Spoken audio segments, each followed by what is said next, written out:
Good afternoon, everybody. Welcome to Sailor Nation Sports. We're on a very historic day here at Mona Shores. I'll tell you, Steve, it's a Saturday, a rare.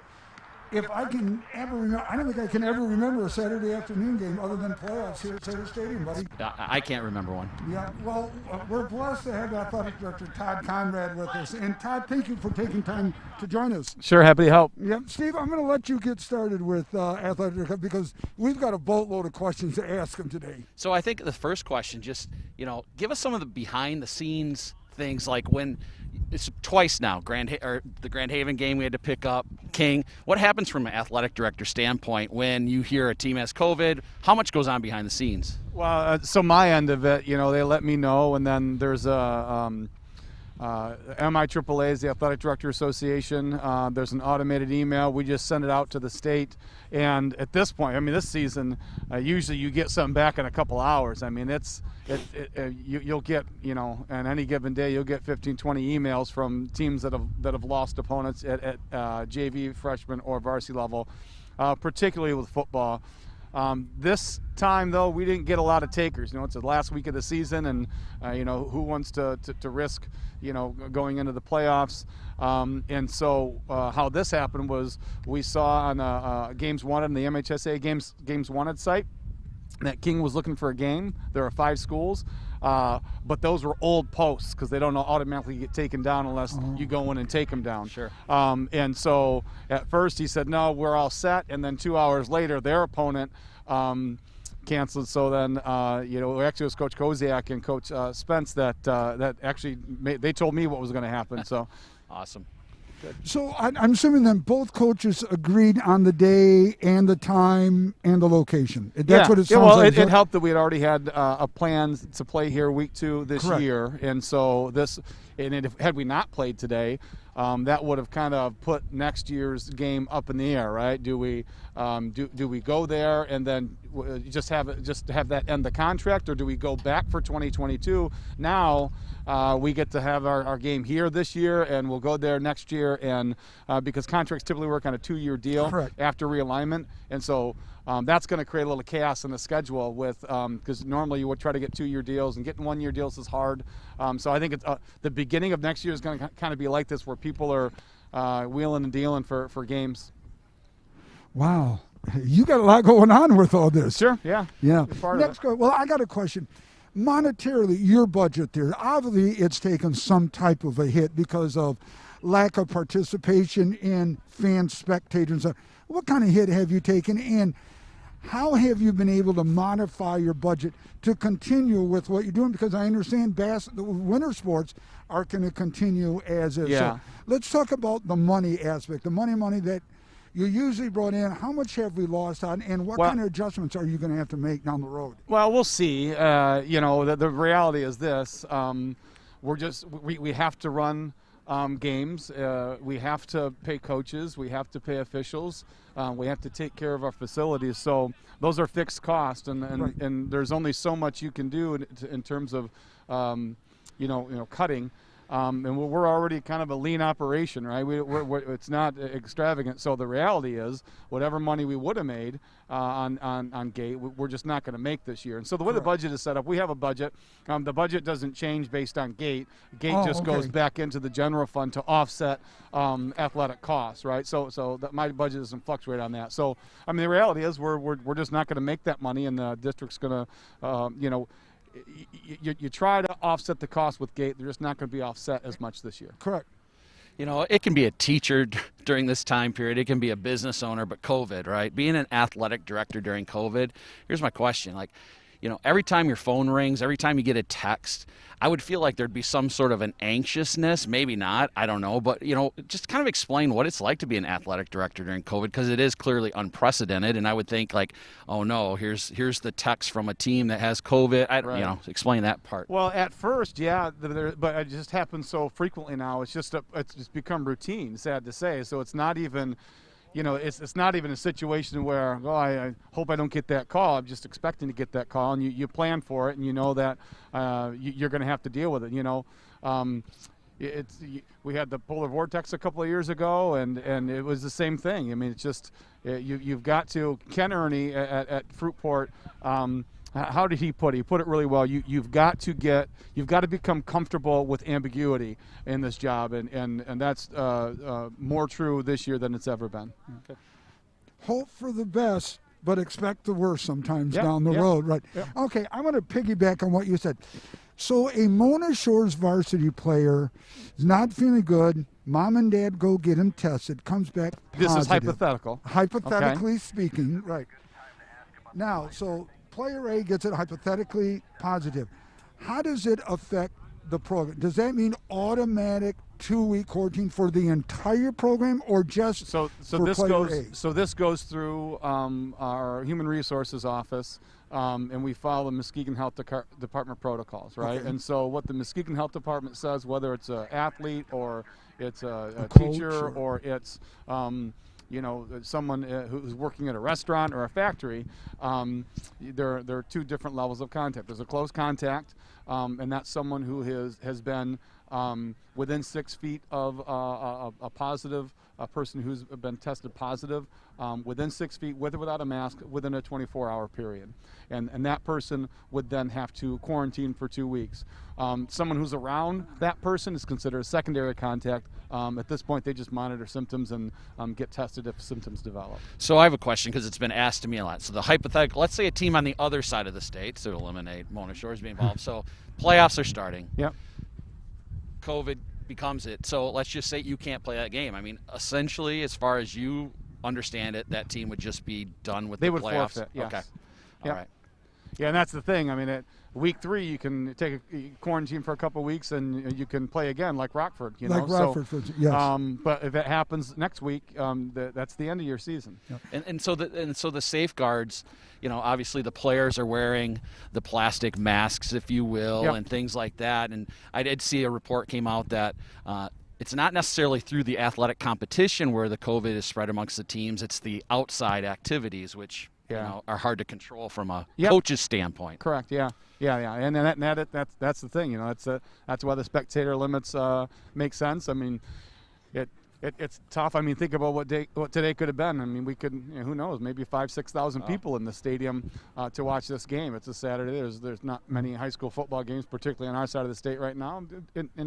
But the reality is this: it is about the kids having the opportunity to play, and whatever we got to do to keep that happening, we're going to continue to do. How excited are you about this game being on, the MHSAA reached out to us. It's going to be on YouTube, Sailor Nation Sports. Sure. It's a nice chance to show outsiders the great facilities we have here, Todd. Yeah, I mean, we're happy to have a team of their caliber here, and they get to see our stadium, and and we're setting their cheerleaders up in there, and it's just nice to host a team of this caliber. Their coaches are, one of the things I remember from the state championship game last year is, how football coaches can be. They come unglued sometimes, and I say that about myself. But those guys, I remember remarking from the state championship game that when things were going wrong, their coaches were composed, and they coached their kids, and they didn't unload on them. And, so I feel like we're lucky to be able to have this game against a program like them, and I feel like they do things the right way when it comes to handling kids. Yeah. So just kind of a general thing. So the fall sports season has been fantastic at Mona Shores. We just crowned district champions in soccer. Yeah. Obviously, the football team is doing well. Volleyball's conference champion. Yep. Robin Hunt, OK Green, conference champion in cross country. Girls golf state championship. Thank you. So just, talk about the sports programs here at Mona Shores. And obviously, it's disappointing during COVID that people can't come out and see, but it is what it is. But just kind of talk about how things are going. And well, first of all, I appreciate the fact that you guys have gone to some games. We're able to see that district championship match because Steve, you went out there and set some video up. So I'm appreciative of that. But it really is. We're having a good fall, and we knew realignment. So we're in a new division, and we're now, with the exception of Grand Rapids Union, we're the largest school in that division now, right? And so. Back we're in the OK Red, and we're playing schools that are 2 times our size. It's tougher to win conference championships. But, we've got a lot of kids, and we've got a community that cares about athletics. And, when we were first allowed to go out and do strength and conditioning out in the summer in June, I mean, we had 80 boys and 75 girls, out working for 3 weeks straight, 4 days a week in June. I mean, our kids, they want to work. Our coaches want to work with our kids, and I think it comes down to that. There's a lot of factors that go into something like that, but I think those are the big ones. Good. Being in the new conference, what are pros and cons to being in the new conference? Because football-wise, we got a lot of D3 schools in the conference. How does that affect playoff points and stuff like that, Todd, versus, the old contest, there were a couple D3 schools, but we had mostly D2 schools in it right now. Yeah, you get fewer playoff points, right? So, like last night, I think Byron Center lost, right? Oh. And so had they won, there's no way we could have caught them, right? Correct. Because they played a Division II schools, we played Division III schools. But there are other things. It's not just football. There are other sports, and it's a good fit from the standpoint of most of the sports, right? And for us, traveling down 31 is much preferable to traveling down 96 in the winter, in particular, when you're a boys swim team or a basketball team, and you got to get on icy roads. I mean, it's a slower track down 31, and so geographically it makes sense. I think. Well, good. Yeah. Well, Todd, we know that you're busy. We've taken up. Thank you so very much Right. for giving Thanks, up some Todd. of your No problem. time. Thanks, guys. Enjoy today. It's going to be fun. So that was Athletic Director Todd Conrad joining us, and some insightful stuff and some informative stuff as well. For sure, and I think So we're going now to take a break here. Principal extraordinaire, the #1 cheerleader in the whole area right here, Principal Jennifer Bustard. She's probably going to take. She's taking pictures right now, tweeting out to the people, updating this, that, and that. Hello, young lady. How are you? Welcome. Hey, Sailor Nation. How's it going? Oh, it's going wonderful. How are you doing? Oh, New sound system. the Sailors are coming out on the field right now behind us. If we can get a shot of that before we have the honor of introducing and interviewing Principal Jennifer Bustard. We've got Martin Luther King over here behind us. And how exciting is this for you on a Saturday? Isn't there anything better you'd be doing on a Saturday afternoon than cheering your Sailors? I got to tell you, I'm so excited how this all ended up working out for our Sailors. And super proud of those boys on the field right now.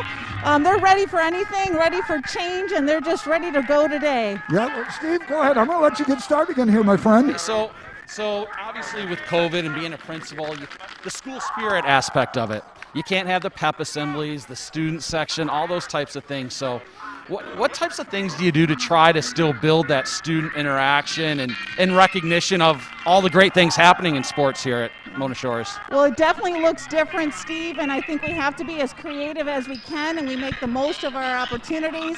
I know that when they're in the hallways, we're high-fiving them. We can't have the assemblies. It was so great in the last couple of home games to have the band here. What a difference that made.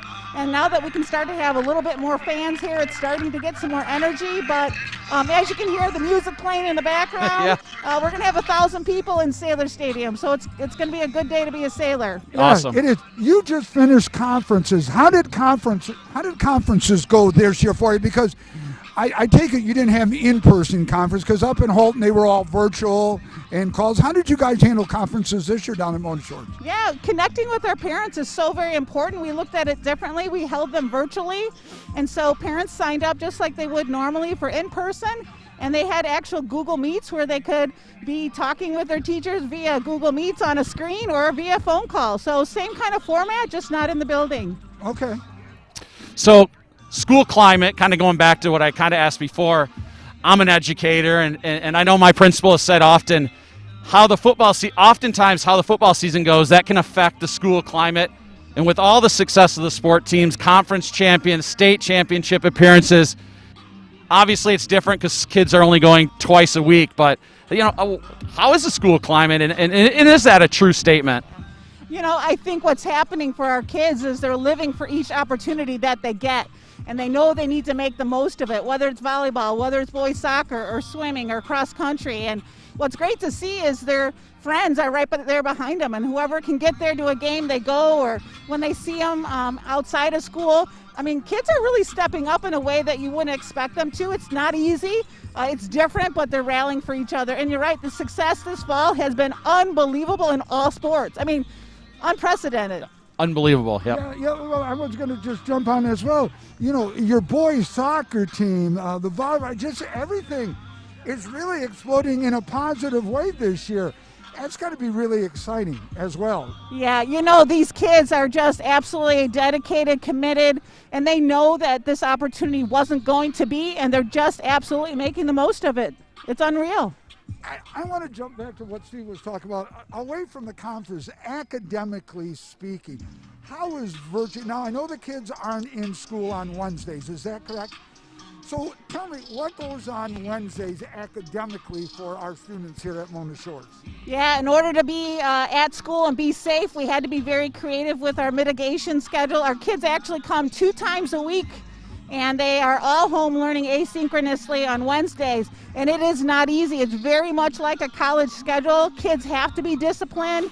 They have to be motivated. They have to stay to a schedule. And I want to say the first 3-4 weeks, it was tough getting kids going, getting teachers going, helping parents understand. We're starting to get in a rhythm, but it is not easy. But, you know, it is a sacrifice that we're willing to do so we can be in school together and face-to-face. Yeah, one thing. So the parental response, there had to be some issues with that. I'm sorry. How did you handle that? Well, I mean, or were most of them, did you send out a survey to the parents on how they wanted to do their son or daughter, or did you say, hey, this is the way we're going to do it, hope you enjoy it? Nope. Obviously, our parents and our students got a choice on how they wanted to either go hybrid or virtual, and we have about 80% of our kids are in our hybrid model and about 20% are virtual, and I got to tell you, parents have been very supportive, very understanding, and it's not ideal, and they get it. Yep. Steve? So, a personal question, but not too personal. So obviously, both of your children graduated last year, so twins, empty nester, it's different. Everyone recognizes you as the #1 cheerleader of the football team. How's life been different not seeing your own kids walk through the halls, come home? Like, it has to have changed a little bit for you. What's it been like? Oh my goodness, Steve, it's been a big change. I've been very lucky to be in the hallways with Blake and Brenna for the last 4 years and watched them be in all the sports here at Mona Shores. And, you know, I got to just tell you, now I have 1,200 sons and daughters, and I love them all dearly. So it's just a different energy. I'm lucky to have them both home today. They're going to be watching the Sailors take on Detroit King, and it's going to be great to have them back. Good. Yeah, it's wonderful having a team from the east side of the state. Not only that, but we got a call from the MHSAA that we're able to stream this via YouTube as well. How nice to show off your facilities, well, the community's facilities this year, because a lot of people from the east side are going to be watching.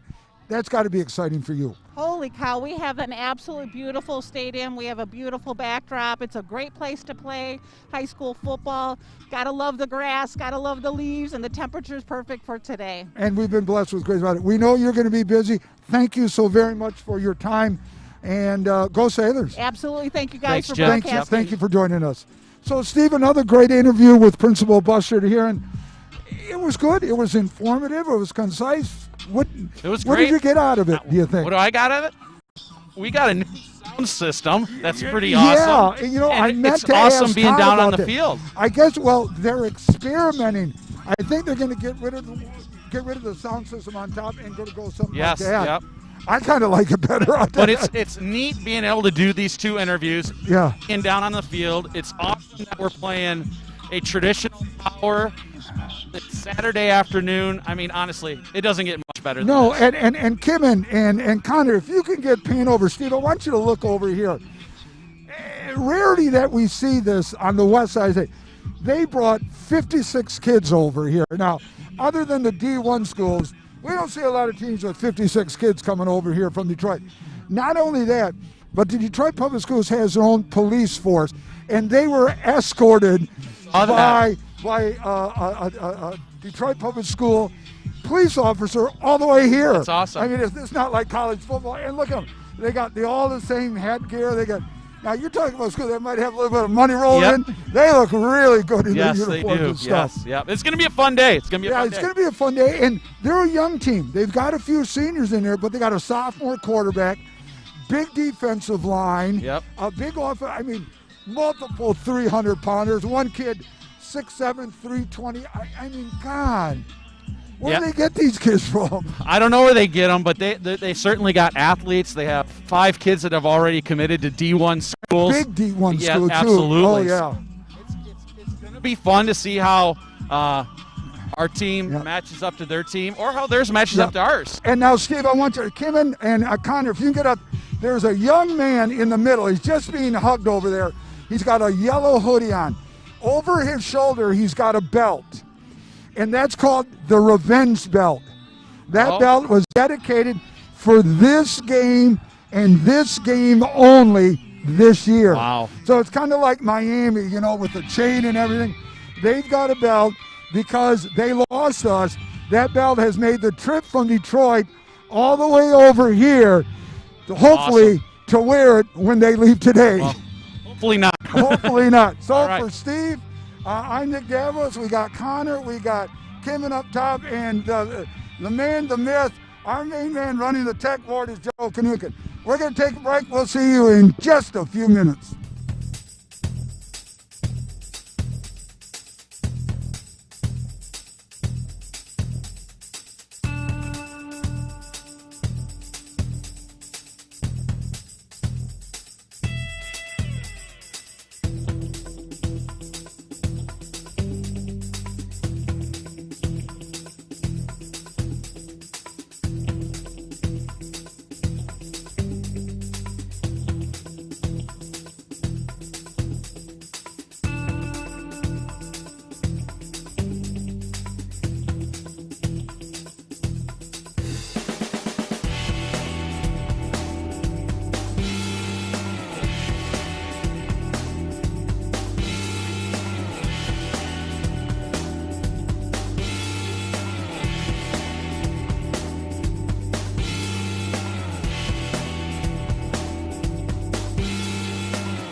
all the protection you need, nothing you don't.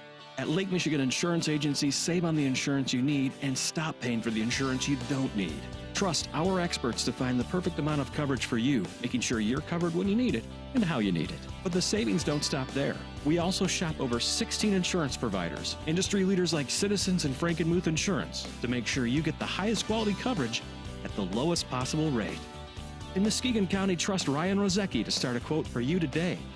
Visit Ryan at our Norton Avenue office in the Park Place Shopping Center near Goodwill and Pints and Courts Restaurant, or visit lmc.org/insurance to get started. Looking to buy or sell? Look no further than our broadcast booth sponsor, John Vandervelde at Nexus Realty. Give him a call at 231-759-3634 or go see him at 880 West Broadway Avenue in Muskegon. Nexus Realty, team-based real estate professionals. My dad and my grandfather are officials. I've grown up around officials and seeing how much they enjoy being part of the games. As a student athlete, I've always appreciated the people out there who are willing to give back to the kids. The Legacy program lets me officiate while I'm still in high school, working younger kids' games. Officiating gives me a better understanding of the game. I get to make some pretty good money for a high school kid, and I even get to spend some quality time with my dad. There's help wanted. Just whistle. Today I'm going to tell you about sportsmanship because it's important. Treat your opponents the way you would want to be treated. My mom says that. Listen to the referees. It's their job. Be nice to their team and our team. Cheer them on. Always play fair. It's the right thing to do. It's sportsmanship. It's not that hard. What rhymes with great? Participate. Where does greatness start? Here, in the classroom. On the diamond. In the pool. On the field. Where will your greatness take you? To better grades. To more friends. Yeah! Be great. Participate!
Good evening, everybody, and welcome to.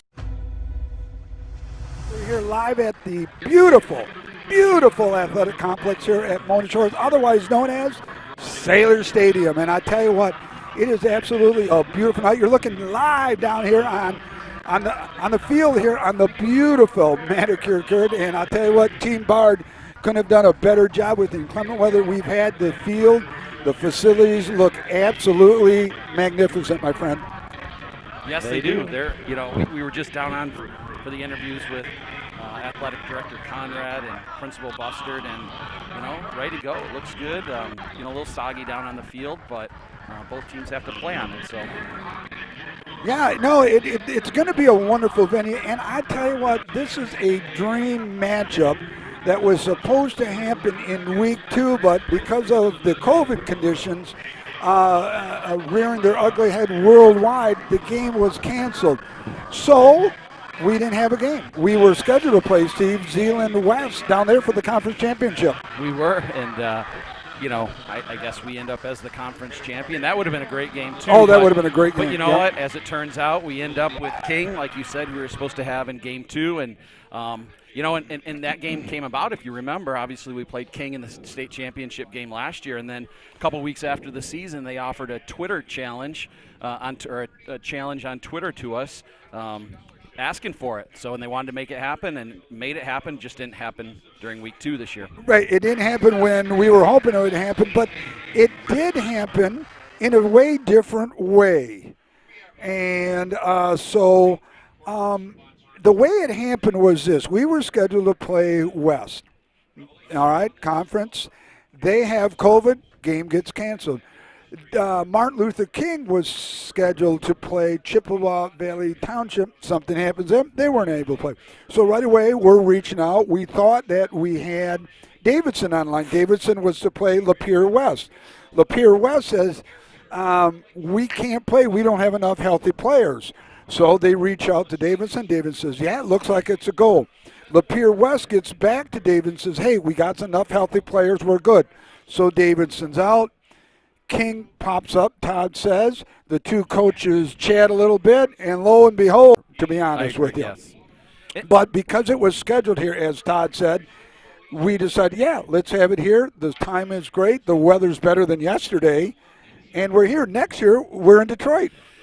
And as Coach Koziak was talking about this week, at this point with COVID, nothing is guaranteed. So I don't think it was an option to take a week off and sit back on it, because I think Coach Koziak knows that these kids deserve to play. It doesn't matter whether it's Detroit King, whether it was in the Upper Peninsula, whether it was in Ohio, wherever it was going to be. He was going to make it happen, and it just so happens to be the traditional power of Martin Luther King. Well, not only tradition, 4-time state champions, yes. Martin Luther King.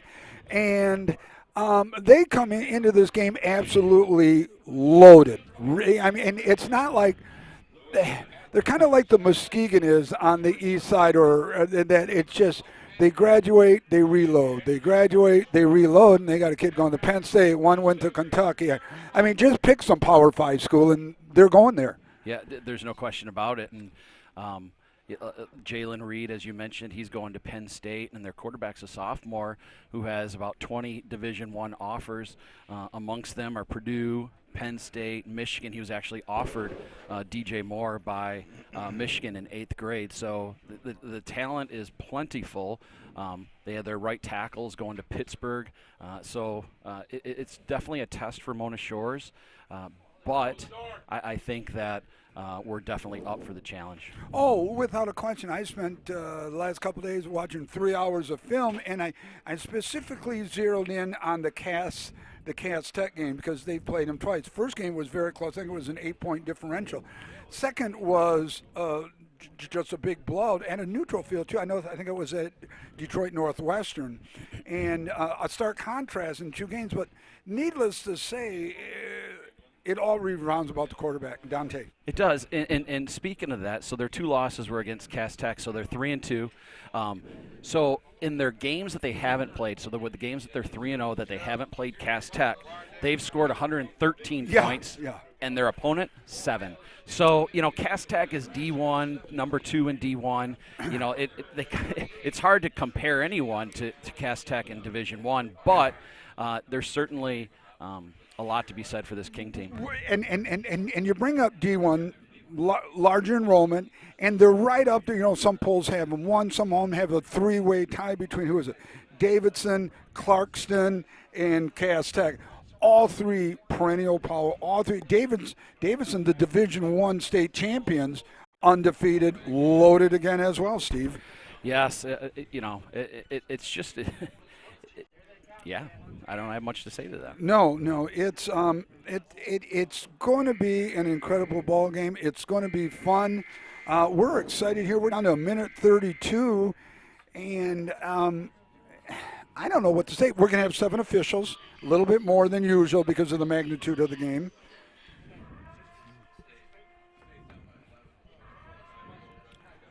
So, Joe, we haven't had a chance to talk to you. You're running the board here. You're going to be multitasking. First of all, Joe, good afternoon, my friend. Good afternoon. How you doing, buddy? I'm doing great, actually. I was telling Steve earlier when we were setting up, I need a production crew. Yes, you do. Especially when we do a live game, a pregame show like that. It's a lot of moving around, that's for sure. But I enjoy it. And so far, so good. We're able to bring a great stream to you guys. And hopefully you're enjoying it. So I'm enjoying being there next to you guys, and we're going to have a good game here today. Hopefully it's a win for the Sailors. Yeah, it's going to be good. Joe, you reached out to me this morning, and we want to share some news here. The MHSAA reached out to you about YouTube. Fill us in. How did that happen? Well, the YouTube is one of those things where it's not as so let me back up. Going to our original agreement that we have with the MHSAA, we have to lock down or put it into a closed group in order to stream. This year's different because of the COVID, and we also do have the YouTube stream going. You can find it on our Sailor Nation Sports Network YouTube page if you'd like to watch it there as well. All right, well, why don't we take a break while you explain later. We're going to have our national anthem, so we'll be back in just a minute.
I want to welcome everyone back. A beautiful rendition here of the Star Spangled Banner. Hey, we are about ready to get kicking off. Steve, as always, you've got some keys to the game, buddy. What do we got? Because this should be interesting keys this week. Yeah, so for Mona Shores, I think the key is Brady's going to have to be a big part of the offense. I think the past couple weeks, they probably not run him as much. I think this week he's going to be a big part of the offense, so it'll be interesting to see if King can shut him down. Number two, Mona Shores has to contain quarterback DJ Moore and three-star recruit Lynn Weichel, very dangerous player. If you're watching at home, he's number 6. And then finally, something we've talked about, and it's been a little shaky this year, is the special teams for Mona Shores, and make sure they don't give up any big special teams plays. For Detroit King, I think they're going to have to test Mona Shores secondary. It's been a little bit shaky the past couple of weeks, and so it'll be interesting. They average giving up about 123 passing yards per game compared to 106 rushing. So next, don't come out flat after a long road trip. It's a long road trip. They came today, and so stretching those legs out and getting used to it. Next, I think King's going to have to create turnovers in order to come out with a W today. Looks like King won the toss, deferred to the second half, so they will be kicking off right at the 40-yard lane. Ball will be heading to the south here, and we are underway. It's a low squib. It's going to be taken in the middle right there. Yeah, this is the fumble. Well, there's a fumble on a play, and it's recovered by the Sailors. It'll be 1st and 10 Mona Shores ball at the 35-yard line. That starting lineup: Gary Humphreys, number 4, split end, left tackle. Luke Emmons, the freshman, is getting the start tonight. Right. Kemper Millis, 6 feet 3'11". Your center, Bryce Sickinga, 6'1", 295. Right guard, James Olson. Right tackle, Mason Kloss. The split end, number 8, Dimitri Robin. Your quarterback, Brady Rose. Slots, Pierce and Farnham. Your fullback, Elijah Johnson. It'll be interesting. I think Mona Shores is going to want to establish the run. I think we're going to see a lot of jet motion, which is that flat motion across the formation. I think we're going to see a lot of that today. 4-2-5. Free safety in the middle. Brady Rose going to carry the ball. He's going to pick up about 2 on the fake pass right. So, Steve, you saw the state championship game last year. How do you defend Brady Rose? What do you see King doing, I guess? Well, I think they're going to have a spy on him today. I mean, they have pretty good athletes. Number 2 for Detroit King, Jalen Reed, a Penn State commit, amongst. Yeah. So I think they're going to have a spy on him, and they're going to. I think they want to keep him between the tackles, running between the tackles where their beef is. The speed there, 2nd down 8, ball at the 37. Twins left, split wing to the right. Johnson offset to the right. Johnson's going to carry the ball. Now it's Brady Rhodes with the keep. Brady's going to they'll give him a yard at the most. It'll bring up a 3rd and 7. So Coach Koziak just testing some out things a little bit.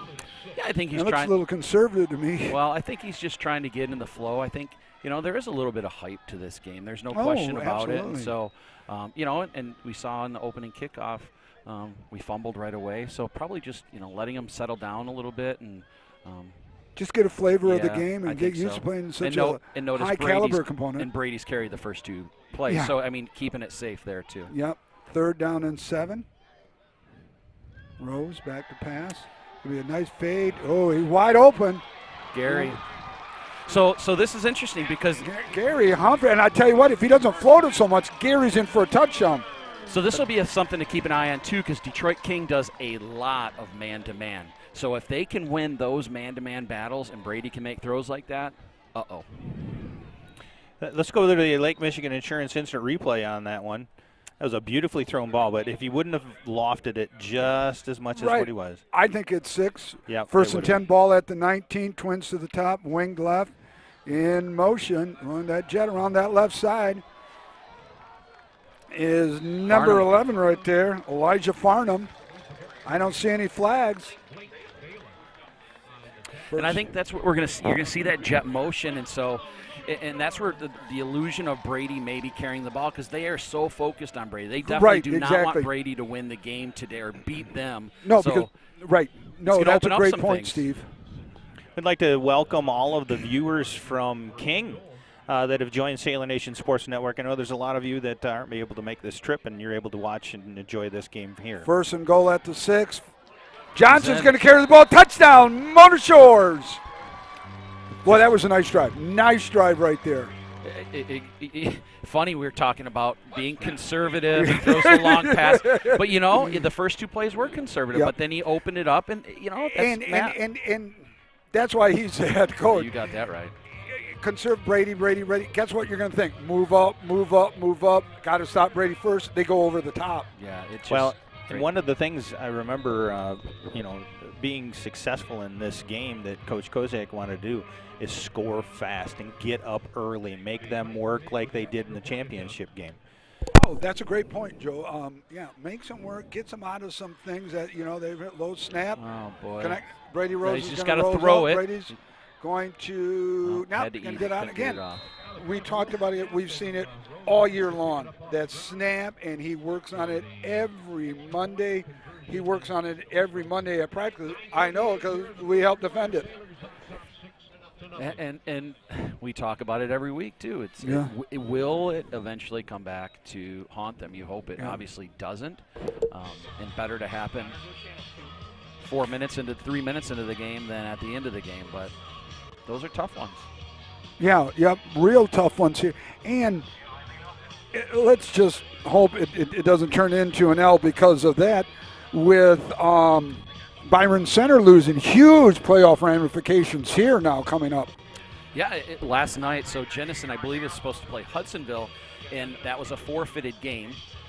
Jennison actually jumped us in playoff points in our district. So if Mona Shores wins, I think they're ahead of us by 1 point. I'd have to believe that Mona Shores would jump above Jennison, which would give us home field advantage for the district round. But if we lose, that could actually put Jennison and Byron Center ahead of us. So, just playoff-wise, there's lots of implications here, too. You're right. So, kickoff here. Keegan DeKuyper going to get ready to kick off from the 40-yard line. And this is one of those special teams that we've been concerned about. Short kick's that's going to bounce at the 20-yard line. Going to go around that left side. Eludes one tackler. Oh, that's nice coverage. Ball's going to be down at about the 28-yard line. So it'll be 1st and 10. King.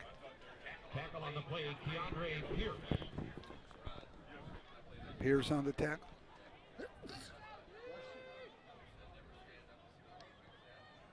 So we'll get our first look at their offense. They're a multiple formation team. They like to use the H-back, which is the hybrid tight end now.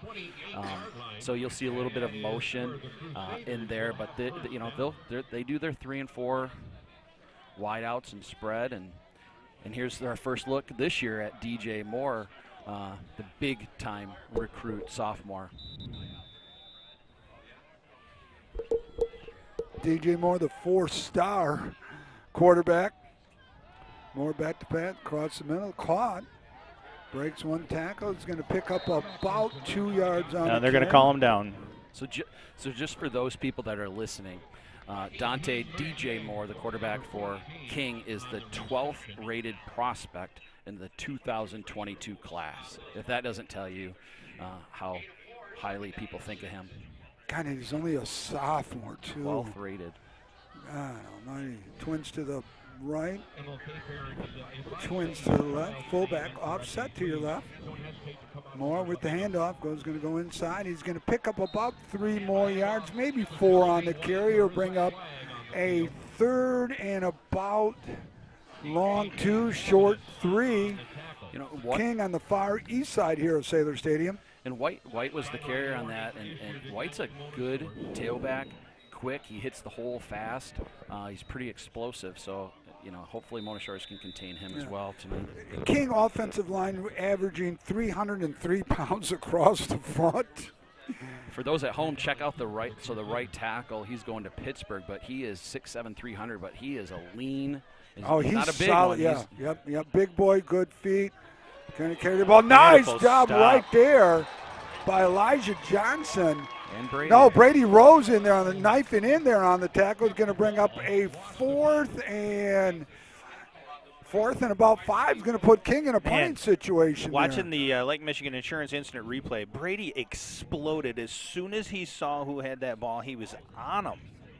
It's amazing. That starting defense for the Sayers Merrihew, DJ Kavanaugh, Sickinga, and Ward up front. Johnson, Leonardowitz, and Humphreys are the linebackers. Pierce, Hamill, Rose, and Farnham Are your defensive back. King and Fat Man formation, 3 personal protectors. That was a big stop for Shores. That was a huge stop. Huge stop. What a great start to the game for Mona Shores. A score, a stop on D. Snap. Oh, this is a returnable punt right here. Brady's going to get away with it. He slid. It was returnable. Again, the slippy conditions.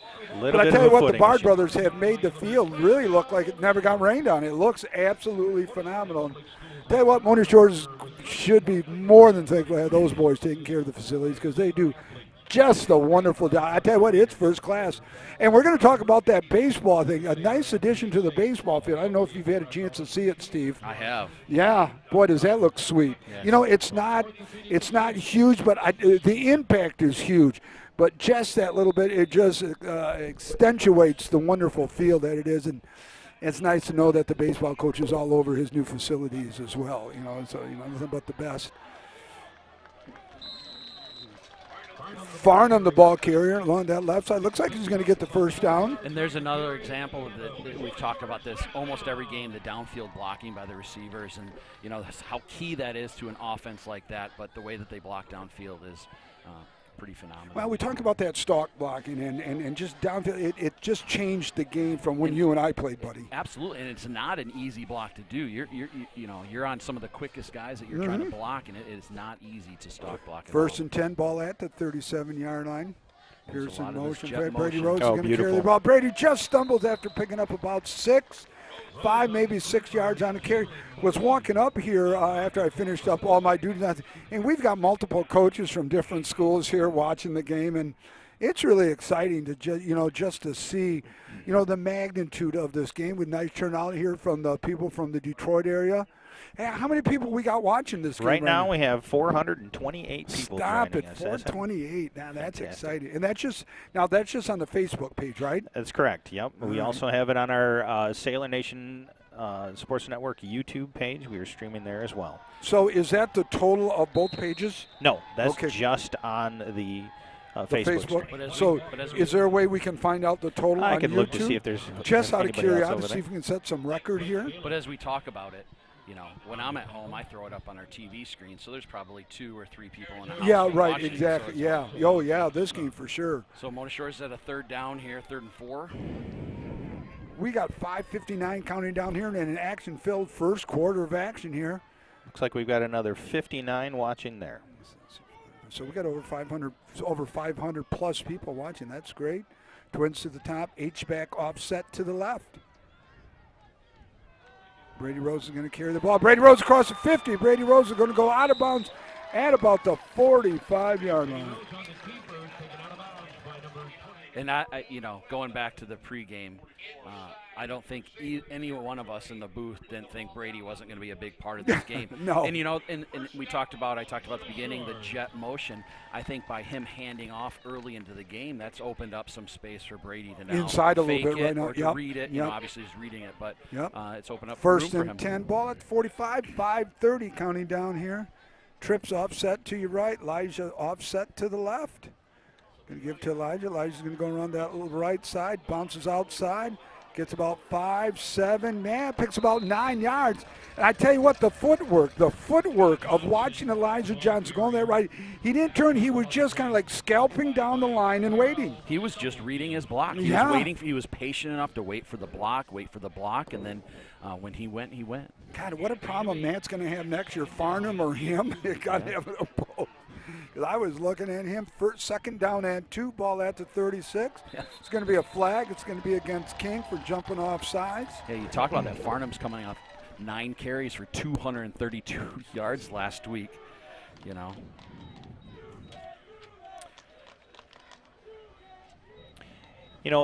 Steve, you and I earlier in the week talked about the film, watching the film, both this time and the film against King when we were in the state championship. And one of the things that we both noticed, and I told you I noticed it in the first review, is that King's line, as big as they are, they come up very quickly, which is that's going to give Brady Rose some opportunities. If they're not planted in there and holding, he's going to be able to run around them. It's funny that you bring that up, Joe, because I was talking to Matt last night. We were Brady Rose back to pass and slant across the middle. It's going to be caught. going to be a touchdown. I'm waiting for the signal. Give it to me. Did Touchdown. Mona Shores, number 8 in your program. Right now, he's number 1 in your heart. Dimitri Roberson, And Biddy, let's as take they call him. Let's take a look at the Lake Michigan Insurance instant replay. Boy, he had to work to get that one in there, too. Biddy with the reception on a nice pass from Brady Rose for about 35 yards away. Yeah, it was a beautiful thrown pass. He could have let him just a little bit more, but again, he had the athleticism to take that ball. Boy, you're a tough offensive coordinator, aren't you? But when you have athletes like Shores does, you put the athlete in the position to make the play, and Dimitri is an athlete, so let him go up and make that athleticism play. really comes into play here. All right, Sailors going for the 2-point conversion because they missed the first one. Johnson, Brady Rose is going to carry the ball. Brady Rose is going to muscle his way in for the 2 points. Sailors go up 14-0 here in the first quarter. We're going to take a quick break. We're 4:21 counting down until the end of this first quarter. All the protection you need, nothing you don't. At Lake Michigan Insurance Agency, save on the insurance you need and stop paying for the insurance you don't need. Trust our experts to find the perfect amount of coverage for you, making sure you're covered when you need it and how you need it. But the savings don't stop there. We also shop over 16 insurance providers, industry leaders like Citizens and Frankenmuth Insurance, to make sure you get the highest quality coverage at the lowest possible rate. In Muskegon County, trust Ryan Rozecki to start a quote for you today. Visit Ryan at our Norton Avenue office in the Park Place Shopping Center near Goodwill and Pints and Courts Restaurant, or visit lmc.org/insurance to get started. Want to welcome everyone back. We're here up top at Sailor Stadium, the John Vanderbilt Nexus Realty telecast booth. God, but you say it so much better than I do. I stumble at it. You're just doing a just fine. We're trying. You just need to say it a few more times. Yes, I did. Once you do that, it just rolls off the tongue. It's probably like a lot of those, the Greek sayings. Yes, they do. Keegan DeKuyper with the kick. It's a high end over end kick off to that east side a little bit, taking it the 15-yard line across the 20. They got room. 25, 30. Oh, he's got a caravan. Good One job. tackle right there. Oh. Who is it? Keegan DeKuyper with the touchdown saving tackle. And you could just see the wall setting up over here on the west side. One of our weaknesses that we worry about just a little bit. This is one of them. Hopefully we can get another stop here midfield. We'll be okay. And let's talk about Keegan DeKuyper, the goalie of the district champions, making the tackle there. I tell you, soccer is really. So it's going to be 1st and 10. Ball's going to be marked at the 48-yard line. Down by 14. I got to believe you're in 4-down territory already, to be honest with you. I just don't see them trying to give up going down by I see him 20. taking a downfield shot here coming up this series, too. So between the tight end, here it is. Moore going to go downfield. That's going to be overthrown and out of bounds. And that doesn't surprise me one bit. There's going to be a flag right there, multiple flags. And it's going to be on King. Is that 73? Kenneth Jackson, it looks like, might be getting the guilty party there, getting a little chippy already. There was a little flop to that, too. But yeah. I believe that's in the theater class they teach that little flop right there. I think. Football theater class. Yeah, it's football theater. Football theatrics. But it was a penalty, regardless of whether he. Right. And that was, by DJ Moore. That was a good pass. It was just slightly out of bounds. But those are the things I think they're going to start doing.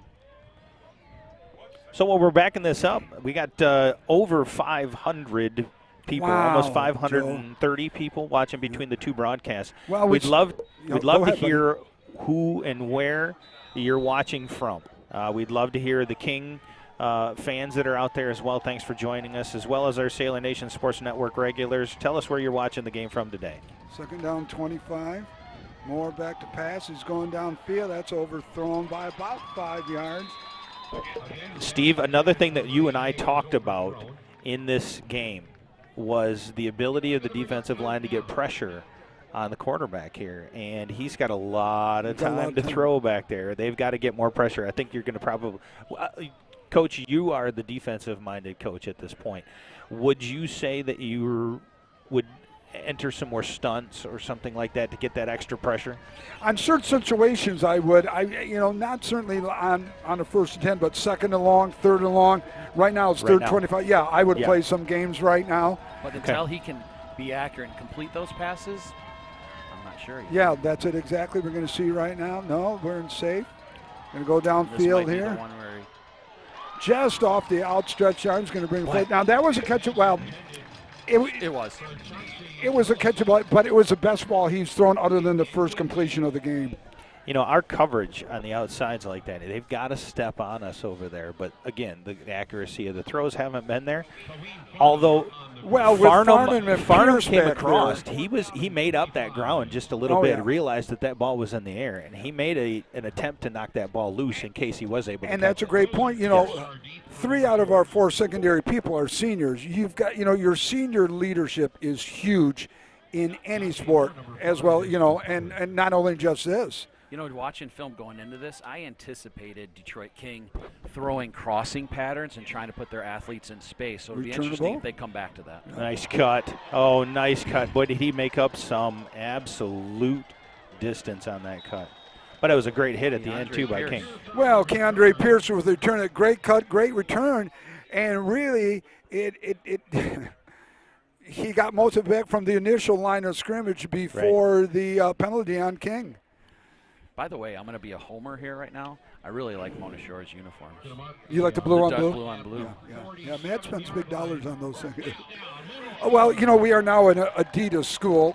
Adidas on yours right there. And, very nice. Like the blue helmet.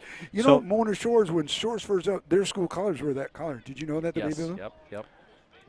One quick shout out that I want to give, and this is actually to one of the King viewers watching us currently on YouTube. It's Dante Moore's mom from Ohio was able to get on this broadcast and see it. So welcome, Mrs. Moore, I presume. Double pass. Caught right here, number 11 on a nice ball. Elijah Farnham on the double pass. Mom, I hope you don't mind me calling you Mom. Welcome. We're glad to hear that. You get to watch your son. I tell you, nice young man. Had a chance to meet him in the locker room before the game today, and he's making you proud, Mom.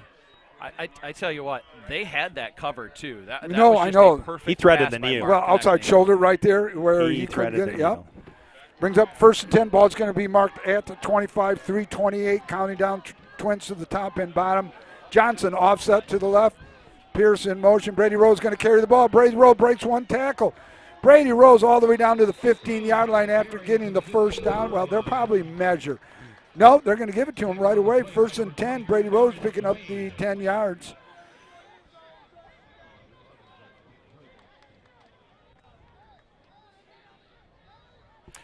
So quite a start here for Mona Shores. Boy, I tell you, it's the best they've looked all year in the first quarter, other than Puffer.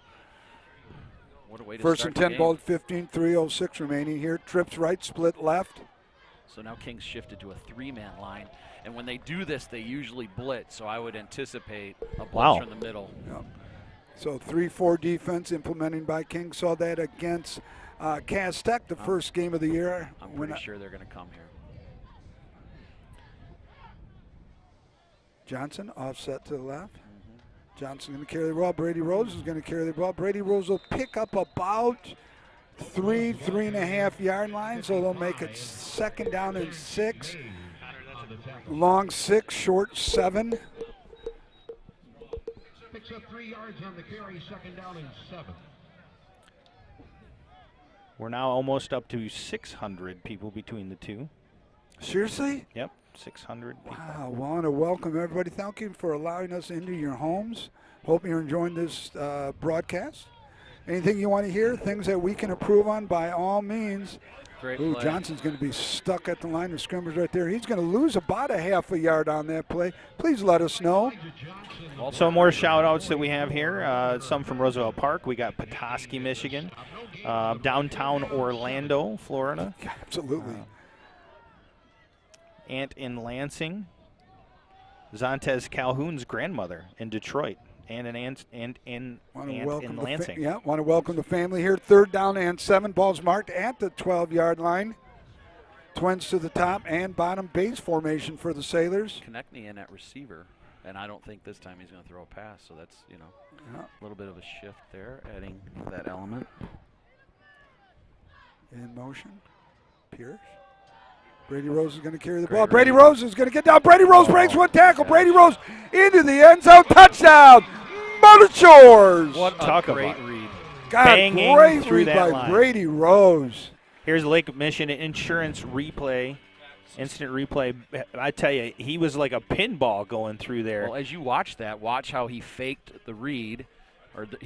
What a great read. Well, now that you got to work on the read, but your head's got to be up looking at the defender or in your offense of what's going on. It's tough. Great job by Brady. I tell you what, 8-20-0. Sailors going to go attempt the P18. I use that lightheartedly because it's been a struggle this year. Rose a hold, DeKuyper to kick. Good snap, up, kick is blocked. Boy, I tell you, we just continue to struggle with that aspect of the game. So we get a good snap, we get a good hold, and then Keegan just kicked the tee, I think. Yeah, the snap look a little high, but still doable. Doable. But you know what happens, though? So put yourself in the shoes of a kicker, right? So you have a couple blocked. The line maybe is letting guys through. The hold might not be as good. And all of a sudden, that goes through your mind as a kicker, and all of a sudden you finally get a good hold and snap, and then you're like, oh, man. Kicking's very mental. So one of the scores from earlier, North Muskegon-Montague game, I believe that was a final of 43-14, North Muskegon. North Muskegon beat Montague? Yes.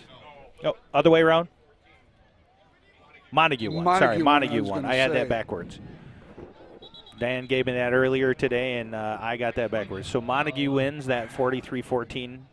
Joe, there's a term I've used a lot now the last couple of years. It's called back checking. We're going to have to get some people to back check information. Absolutely. Yeah. Just not a good look for you right here. But I will tell you this. Let me see your sheet there real quick. Mr. Devin Gibbs was the honorary captain today. This was his first game back. Treatments for leukemia. So he's out there on the field today. And he was the honorary captain. So welcome back, Mr. Devin Gibbs. Lots of thoughts and prayers for you from Sailor Nation Sports Network down to you. And hopefully continued recuperation, and you can beat this thing. Hopefully we have a better coverage this time. Going to be run out of bounds at about the 30-yard line. We got the fearsome foursome, Bob Graham, Rod Bukema, Howard Clark, and your announcer is Dan Vandermeyer. They're off to my left. Want to thank Kim and Cotis up in the Crow's Nest. We've got Connor Fritz roaming all over Sailor Stadium. Joe is on as they call it, the board. Got Steve Culler. And Steve, you really got the best job. You can just sit there watching, just throwing a few tidbits here and there, as well as you do. A great job. I'm Nick Davros, play-by-play, enjoying an honor to be in your homes and however you are listening to our broadcast tonight. So after this play, a few more shout-outs from our fans. Oh, nice cut. Great tackle. Brady Rose, they're knifing through again. Gain of about 4, bring up 2nd down and 6. So keys to your game, how are we doing with the keys so far, buddy? With what you said, we're 52 seconds away. Well, for Mona Shores, the key was to run Brady Rose and have him touch the ball. That's been successful. Contain Moore and Weichel. That has been the case. They did give up a big play on special teams, but it didn't come back to haunt them. So for Mona Shores, they're executing perfectly. And these last couple of plays that King has had on this drive is the pound and ground. They're just running it right up the middle, and they're getting some movement. So here we are, 3rd and short. I wonder if you're going to see a little bit more of this game. 3rd down and 2. That's and you can see what's happening here now. Now they're pulling both tackles leading through out of, kind of like a power play right here. On the last 3 plays, number 73, they've been flipping him around, and he's pulling and leading through. And that's a lot of beef to run behind when they're pulling, too. And like I said, I'm very impressed by White, the running back. So if they give him a little bit of space up front, he could pop it.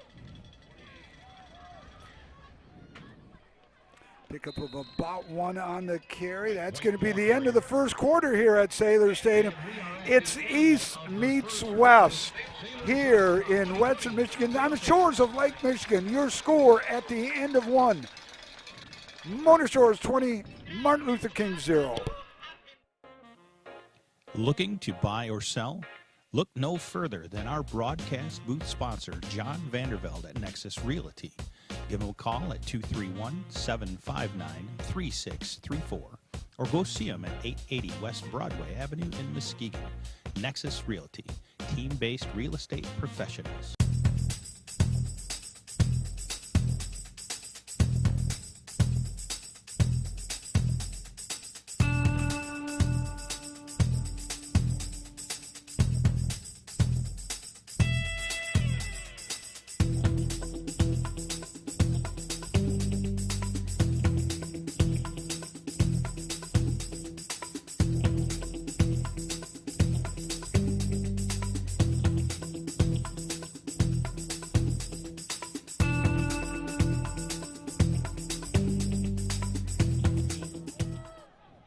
Want to welcome everyone back. Hope you had a quick break. It was all of 1 minute.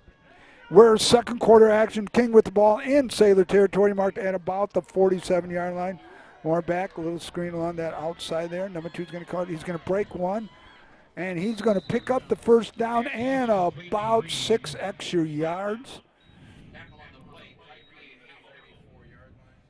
So going more of a short game, short passes, more run-oriented series right here, Steve.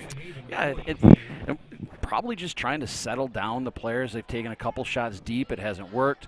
I'm still waiting for those crossing routes to try to implement their speed. Dante Moore, All-American quarterback, as a sophomore, 4-star recruit. All right, where's going to be a flag here on King? False start. It's going to be a false start here, and a couple penalties that have reared their ugly. At this point in the season, game number 6, stuff like this just really shouldn't be happening at this point, Steve. No, and what do you attribute it to? Do you attribute it that they're down 20-0 and so they've lost a little focus? Do you attribute it to the long bus ride over, or is it just the magnitude of the game? The magnitude of the game. We talk about this a lot. I mean, we have 16, 17, 18-year-old kids. It's not, Moore back to pass. Little screen That's over here. easy Well cover if they defended get here. Oh my God, he's going to lose some tackle. Tackle. Oh, my goodness. Dear Lord, it goes from a 10-yard loss to a 5-yard gain back to the original line of scrimmage. Now that's got to frustrate Coach Chuck right there. And it was well defended. That was the thing. It was well defended. It was just arm tackling back and forth. And give Weichel credit. He made something out of nothing. That's why he's a big-time recruit. That's right? why he's a 3-star. Yeah. Junior. God, dude, they got talent coming back. Trips right, split left. Rochelle off to the left. Moore at quarterback. Player's going back. Moore going to go back to pass.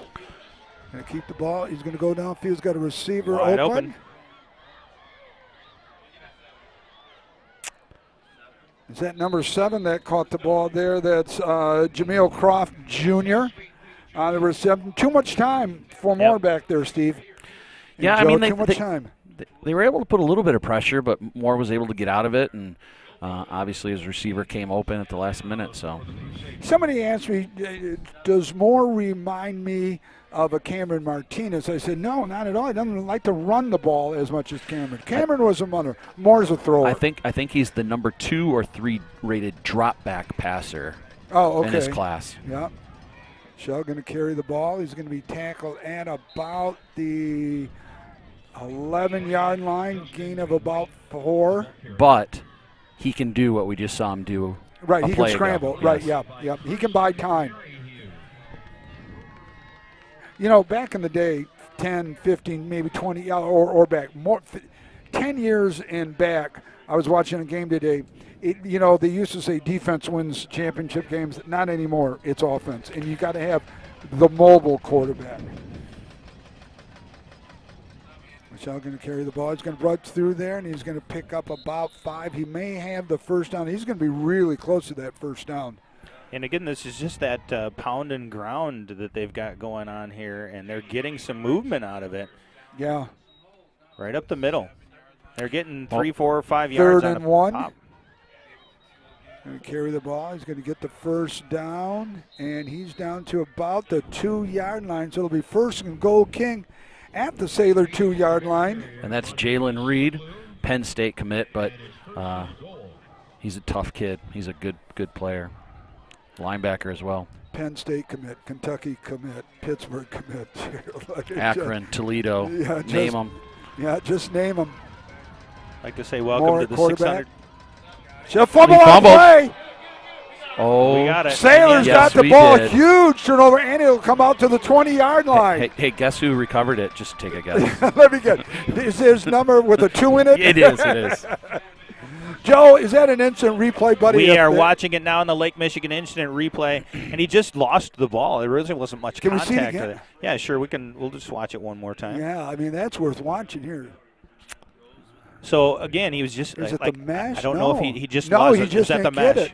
No, it wasn't a mesh because he just turned around and handoff. It was just a straight dive, and he just didn't get the ball. So that is a killer for King. Oh, it's a king killer if you want. Knocking on the door like that, that's yeah. a killer. And then on top of it, we get the ball to 20 because it was recovered in the end zone. Right, so first and 10, Mona Shores ball is going to be marked at the 20-yard line, 8:41 counting down here till halftime.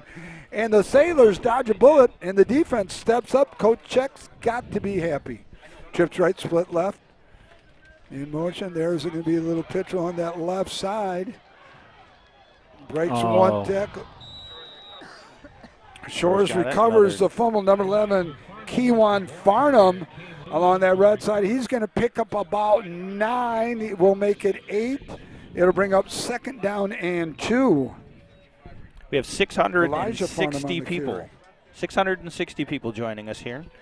Oh, I got welcome all the Sailor Nation and the King fans to the broadcast. Hope you're enjoying yourself here.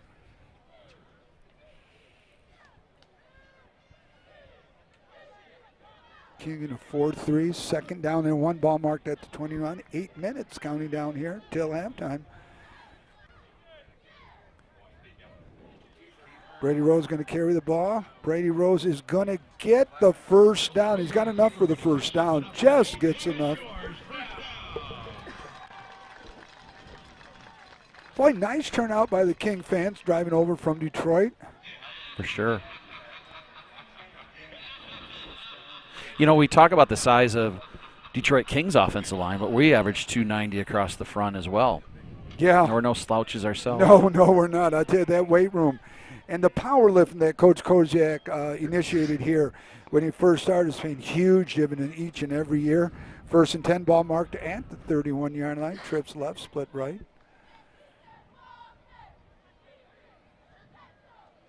Farnham with a nice block. Elijah Farnham carrying the ball is going to get the first down. And Kewan, Demir in at fullback here now.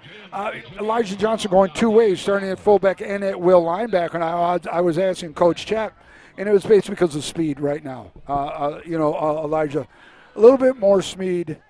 Well, when you have Demir back there as your second back after gaining over 200 yards last week, I don't think that's such a bad alternative. Yeah, no, Landon did a good job. I talked to him, had a nice little chat. He says, Coach, it was just a speed thing. And I understand I'm a team player. H-back is in. Merrihew in at the H-back. No, that's Jeffrey Lenardowitz in at H-back. Farnham, the ball carrier for no gain. It's going to bring up a second down and 6, 6:30 counting. Correction, second down and 10. We're down to 6:25 here until halftime. Boy, another score right now would just be give us a little bit more cushion. And because of the couple big passes we've thrown against King, they've now backed off and they haven't come up into that man press. So it'll be interesting if Coach Koziak adjusts too and throws some shorter routes. Trips to the left. Sailors hopping for the offside, but he did jump, but did not cross the neutral zone.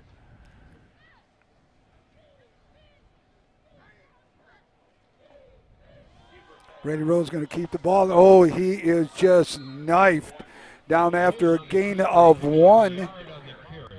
So it's going to bring up a 3rd and long, 39. Ball's going to be marked at the 47-yard line. So we may be coming up to the first punt for the Sailors if the Sailors don't get this this first down, Stephen. Yeah, I'll be interested to see what Coach Koziak does here. Is he going to play it safe and run the ball, or is he going to take a shot here? I think he's taking a shot too, but we'll see. Yep. Brady Breck to pass. And that's what happened. Yeah, right. Yep. Boy, I tell you what.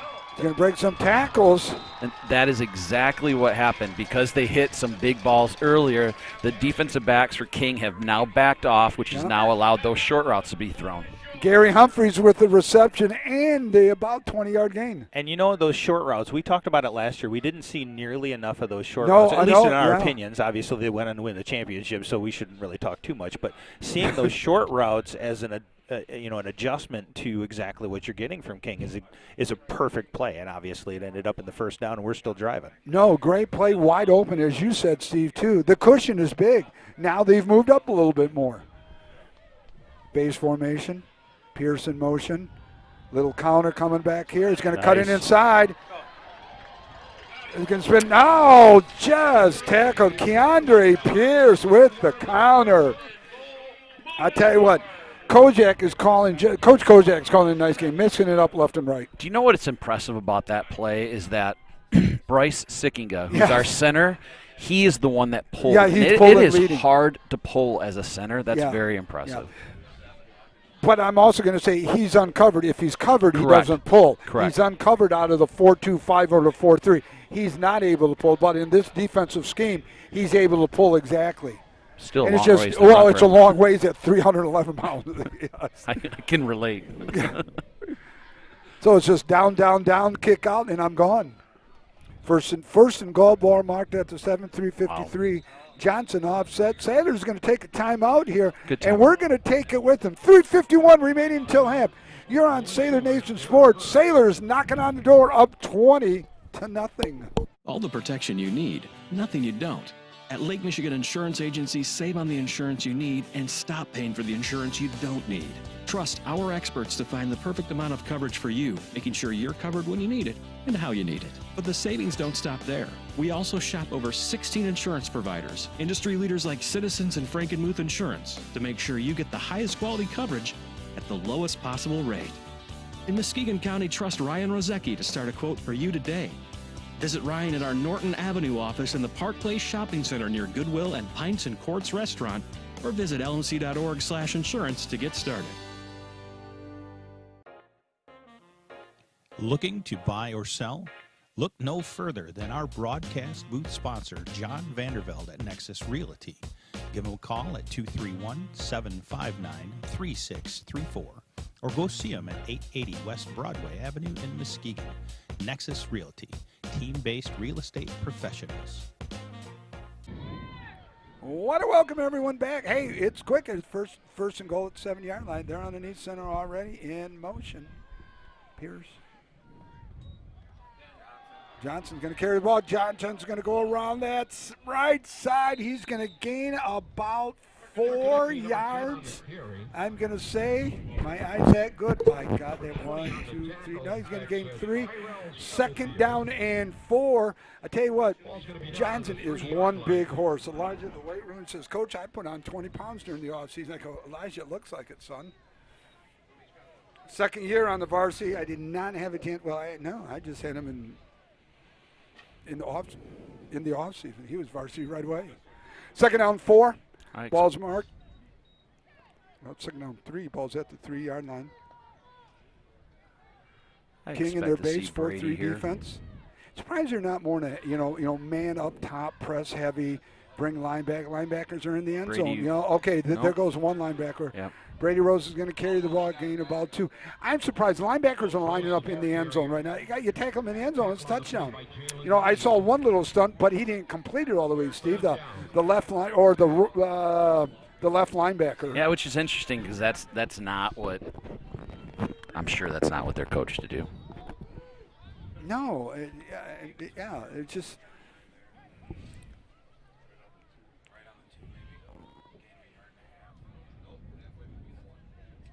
The ball is going to be marked at about the 2.5-yard line, 3rd and 2. Boy, this is big right here. It may bring up a 4th and It's 4-down territory. For oh, sure. I would think so at this magnitude and the way your kicking game's not going. We got Looks like it's going to be a timeout by King. Are we going to keep it? Yeah, let's stay here. Yeah. All right, Joe, let's give you a chance to chat. It's 3rd and goal at the 2. What do we do, buddy? We continue to work on punching this in. You got a 20-0 lead. Even if you don't get it in on 4th down, you're leaving them on the 1-yard line with 2 minutes and 11 seconds left. So you're not in any good or in a bad spot either way. So I You're would not in a continue. bad spot, but your kicking game hasn't been good. Bottom line. True. I don't. You go back to the keys of the game. You got to get up and out in front of King early. They're Right. doing that. Another score going into half would Could be put it a away. dagger. Yeah, right. King gets the ball back first in the second half. Yeah. So you want to put as much cushion as you can because second halves are all about adjustments. No, and exactly. Don't take anything away from King being able to Oh, no. potentially come up with some tricks and No. and make those adjustments to My give. biggest concern is I almost think going for a field goal is out of the question right now because you can't Yeah. get extra points. Well, I agree with you, but you could to try to get a little bit more confidence back Absolutely agree in with Keegan it. as well. You're No. 20 to nothing. There's nothing Yeah. wrong with trying it and giving a little bit of that confidence back as well. 3rd and 2, 2:11 counting down. In motion. Yeah, Rose is going to keep the ball. Great touchdown, Mona Shores. Brady look at- Rose on the jet keep for the touchdown. Lake Michigan Insurance instant replay, just a keep right up the middle. Yeah. Just, Sailors are going to go for 2.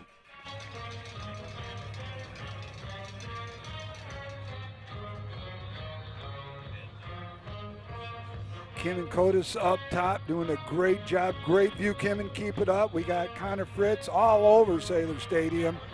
Steve DeLong, Joe Canuck, and I'm Nick Davers. Hope you're enjoying this broadcast. and we Sailors up cannot forget about 26-0. Connor down there. as Connor well. Fritz, I mentioned Connor. Did you? Oh, I I'm sorry. did, absolutely. You were talking about Kim earlier. And, no. Connor Fritz, I said all over. Perfect. Sailor I'm Stadium. sorry. Absolutely. I'm No, you're paying good, attention buddy. to two different Connor, I love feeds you, buddy. and I all will this stuff. never forget you. He's Two-point pretty unforgettable. conversion. He is pretty hard to forget. Coach Koziak is going to take a timeout right here. And this is a good timeout. This is you're up 26-0, but it's still a big play. What do you think, Stevie? Pass? Well, no question the ball's going to be in Brady's hand one way or another, whether he's reading the veer or whether he's throwing the ball. I'm not taking it out of his hands, but, so it's 26-0. Going for 2, that's what, everyone has a 2-point chart, when to go for 2, when not And to go what for plays 2. to run, and we this had is the standard 2-point at the JV and, level. And this is, this would, getting it would put it at 28 zip. I think he just wants to have the right play, and I saw that we were short a player. Someone came on the field late, so maybe just, let's stop, take a timeout, make sure we're set personnel-wise, and go from there. And there's 2 minutes left, so, if burning a timeout's probably not going to come back to haunt them. And I'm projecting ahead right now the kickoff. I don't think I'm kicking it deep anymore. I'm either going to, let's take it back. They're going to go for the PAT. So much for the 2-point chart that everyone used. Yeah. Well, it just got modified down to 1, that's all. So I think that you're going to do what Joe said, just trying to build a little confidence, work on that kicking game right now. We're going to see it. We're going to watch it with you. Oh, there's going to be a flag right there, so that may change things right now. And maybe they hope to try to do that. They hard counted them now, so it's going to split the difference.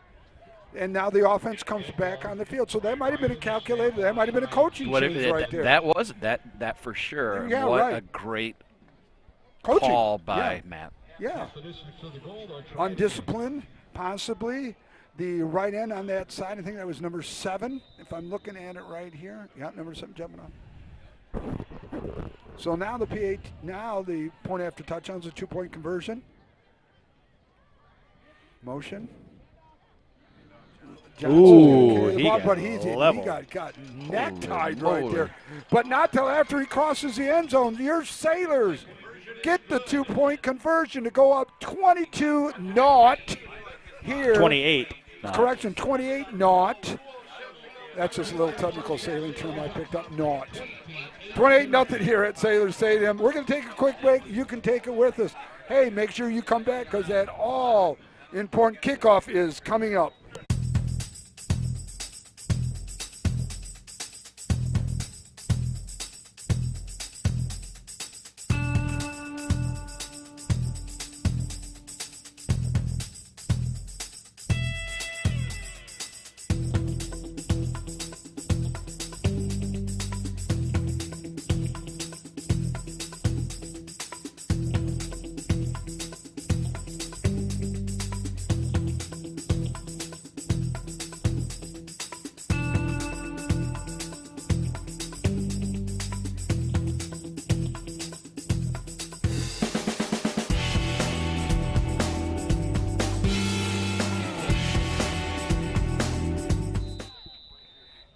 Welcome back, everybody. 28-0, 2:07 remaining here until halftime. Keegan De Kuiper has kicked up. It's a high end overhand kick. It's going to take an at about the 20-yard line. Weichel. He's dangerous. He's very dangerous. Up. Covered up fairly well. Yep, tackling at about the 33-yard line. Roberson Biddy on the tackle. So first and 10, King ball is going to be marked at about the 34-yard line. So I have to assume that they're going to throw the ball. They're down 28-0, so the defensive backs from Mona Shores are going to be tested here. It'll be interesting to see. Is he going to throw long, throw short, throw crossing routes? He's got to try something different. Yeah, well, I don't know. What was different was his run game got him all the way down to the 2-yard line other than the one pass. It's like a tale of two different offenses right here. That little draw right here. Hold, a little bit of a hold. Right, they got it. Yeah, there's going to be a hold right there on DJ Academy. We'll take a look at that hold on the instant replay here. And that's all he could do because he had him dead to rights unless he held him. So you got to give him a little bit of credit to try to make the play go through. And what a play by Brady. Play by Brady, but DJ Cavaness read it perfectly on the draw. Against the Crusaders. Going to be moving back 10 yards. Yeah. Yeah, while they're moving these, again, we got to go back. We've got, I see Texas on here, going back and scrolling over some of the shout-outs from where you're doing it. Yard work in Arizona. Battle Creek, Texas. I think I said that. Let's see. Trip to the right, split left, more back to pass being rushed. Going to step up into the pocket. Going to go across the middle, wide open. There's a play. Sailors are going to take over. What a play. Brady. Brady Rose strips the ball. Not Brady, really? Yes. Yeah, number 22, Brady Rose. But you know, I'm convinced because Brady's such a heads-up player. I know that he knew he couldn't get that ball, and so he knew the ball was on the ground, so he did not let go of Weichel exactly, in order to do it. Exactly, Steve. Unbelievable. Yep, he pulled that kid back so he couldn't get him. Gary Humphrey recovered Sailors that. Down to one timeout, 1:47 remaining. Plenty of time here, really, to put the proverbial nail in the coffin and maybe get a running clock to start the third quarter. Who would have ever thunk that? Is he throwing deep right now? Oh, I'm going deep. I'm going to go deep right now. If you do it like he normally does. Here, like he normally does. We're going to see in motion. He's going to fake. There it is. He's going to go deep. He's got him open. Downfield. Oh, just overthrown. Good coverage by King, though. That was. Gary Humphreys, the intended receiver. But, yeah, I mean, that's Matt Kojak right there. You give me your turnover, I'm going to make you pay. Yeah, and it I was like good the call. coverage, but it was a good throw. It was a good ball, just a little far. Good ball, good call. You know, he's man-to-man. You know, they're in 3-deep zone coverage right here. Trips to the left, split to the right. Brady Rose is going to keep the ball. Brady Rose is going to pick up about 6 yards. They're going to bring up a 3rd and 4. Sailors going to have to get up a little bit more hurry-up offense. You're 125 and counting down. 1 timeout remaining here. 4 down territory, I would think. Kind of offside right here would help real good too. Trips left, split right. Johnson offset to the left. Well, you're going to be down to 105 counting down. You do have one timeout left. Now they've moved up their man-to-man here, Yep. press man-to-man. So Matt saw that, and Matt now changed the call. Yep. So it'll be interesting because, well, I'll talk about it in a second. 50 seconds remaining. Trap. He's going to be really close to the first down. He's way short by less than a yard. Yeah, he's going to be short looking at the fish here and the chains. He's about a half a yard short. Do you let this run down? No. Run one play? I run a play, get the first down. Clock has to timeout. stop. And the clock would have to stop. He'll follow it right behind it. Fake. Keandre's going to get the first down and go out of bounds. That will stop the clock. That was a good call. That was a good call.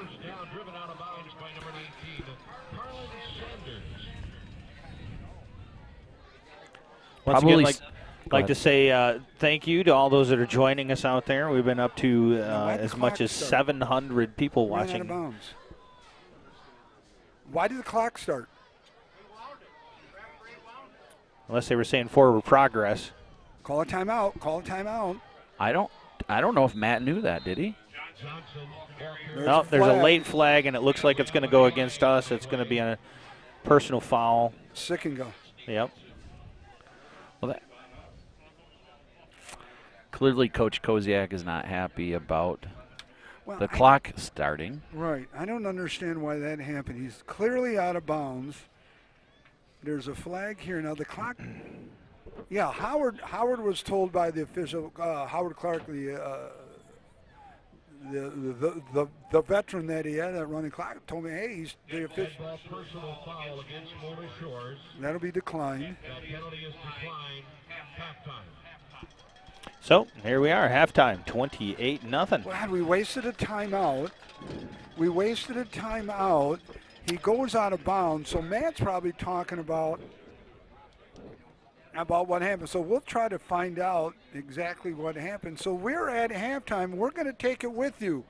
Your score at halftime is Mona Shores 28. The Crusaders of Martin Luther King 0. All the protection you need, nothing you don't. At Lake Michigan Insurance Agency, save on the insurance you need and stop paying for the insurance you don't need. Trust our experts to find the perfect amount of coverage for you, making sure you're covered when you need it and how you need it. But the savings don't stop there. We also shop over 16 insurance providers, industry leaders like Citizens and Frankenmuth Insurance, to make sure you get the highest quality coverage at the lowest possible rate. In Muskegon County, trust Ryan Rozecki to start a quote for you today. Visit Ryan at our Norton Avenue office in the Park Place Shopping Center near Goodwill and Pints and Courts Restaurant, or visit lmc.org/insurance to get started.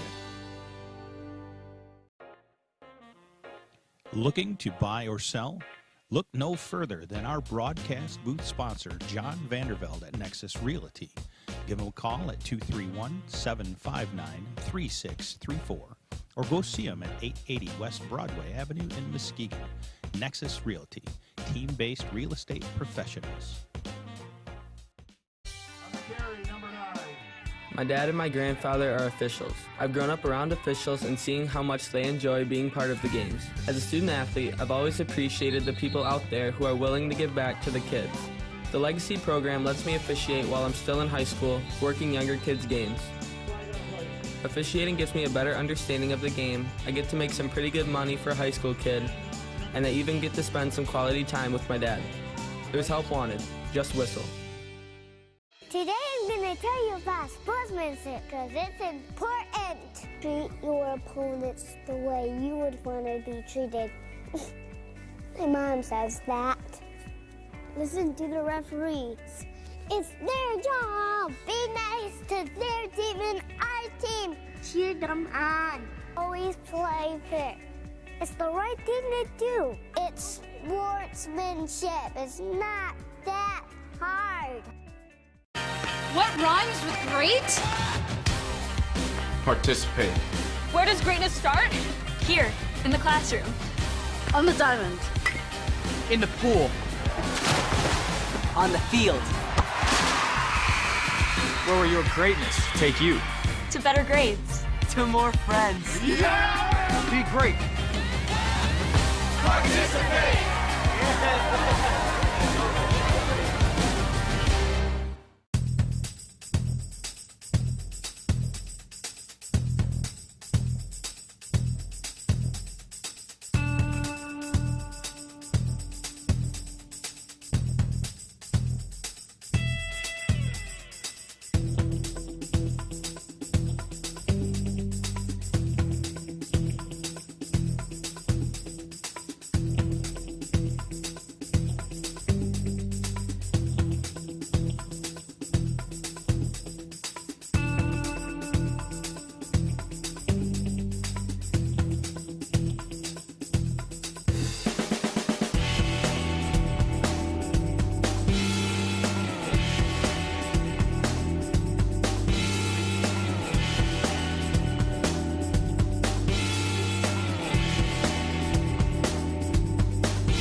And welcome back, Sailor Nation Sports Network, live here from Mona Shores Stadium.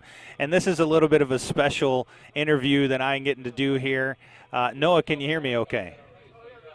Yep, can you hear me? Yes, I can. I can hear you just fine. Ladies and gentlemen, one of our crew that hasn't had an opportunity to be here yet this year with us on the broadcast, one of the OGs, the originals here at Sailor Nation Sports Network, Noah Kanukin, my son, who happens to be in Ann Arbor right now.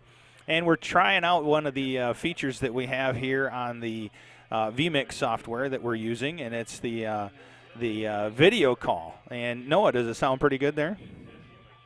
Yeah, I can hear it loud and clear right now. Good. Perfect good. video Glad to as hear well. that.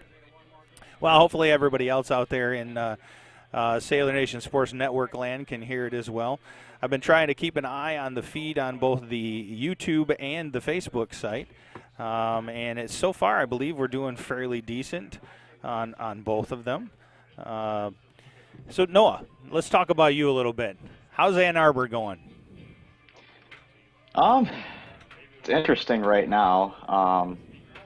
Washtenaw County put all undergrad students on lockdown right now, so we can only leave our rooms to go get food, go to class, exercise, stuff like that.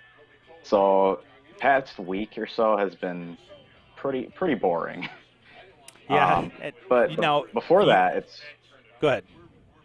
Okay, before that it was still all right. I was able to do stuff with my friends and go out and walk around, so it was nice.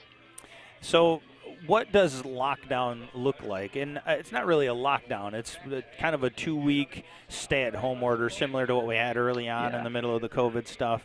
What does it look like for University of Michigan and probably any other even local colleges, that kind of stuff, anything in Washtenaw County? What does it look like for a college student where you're at?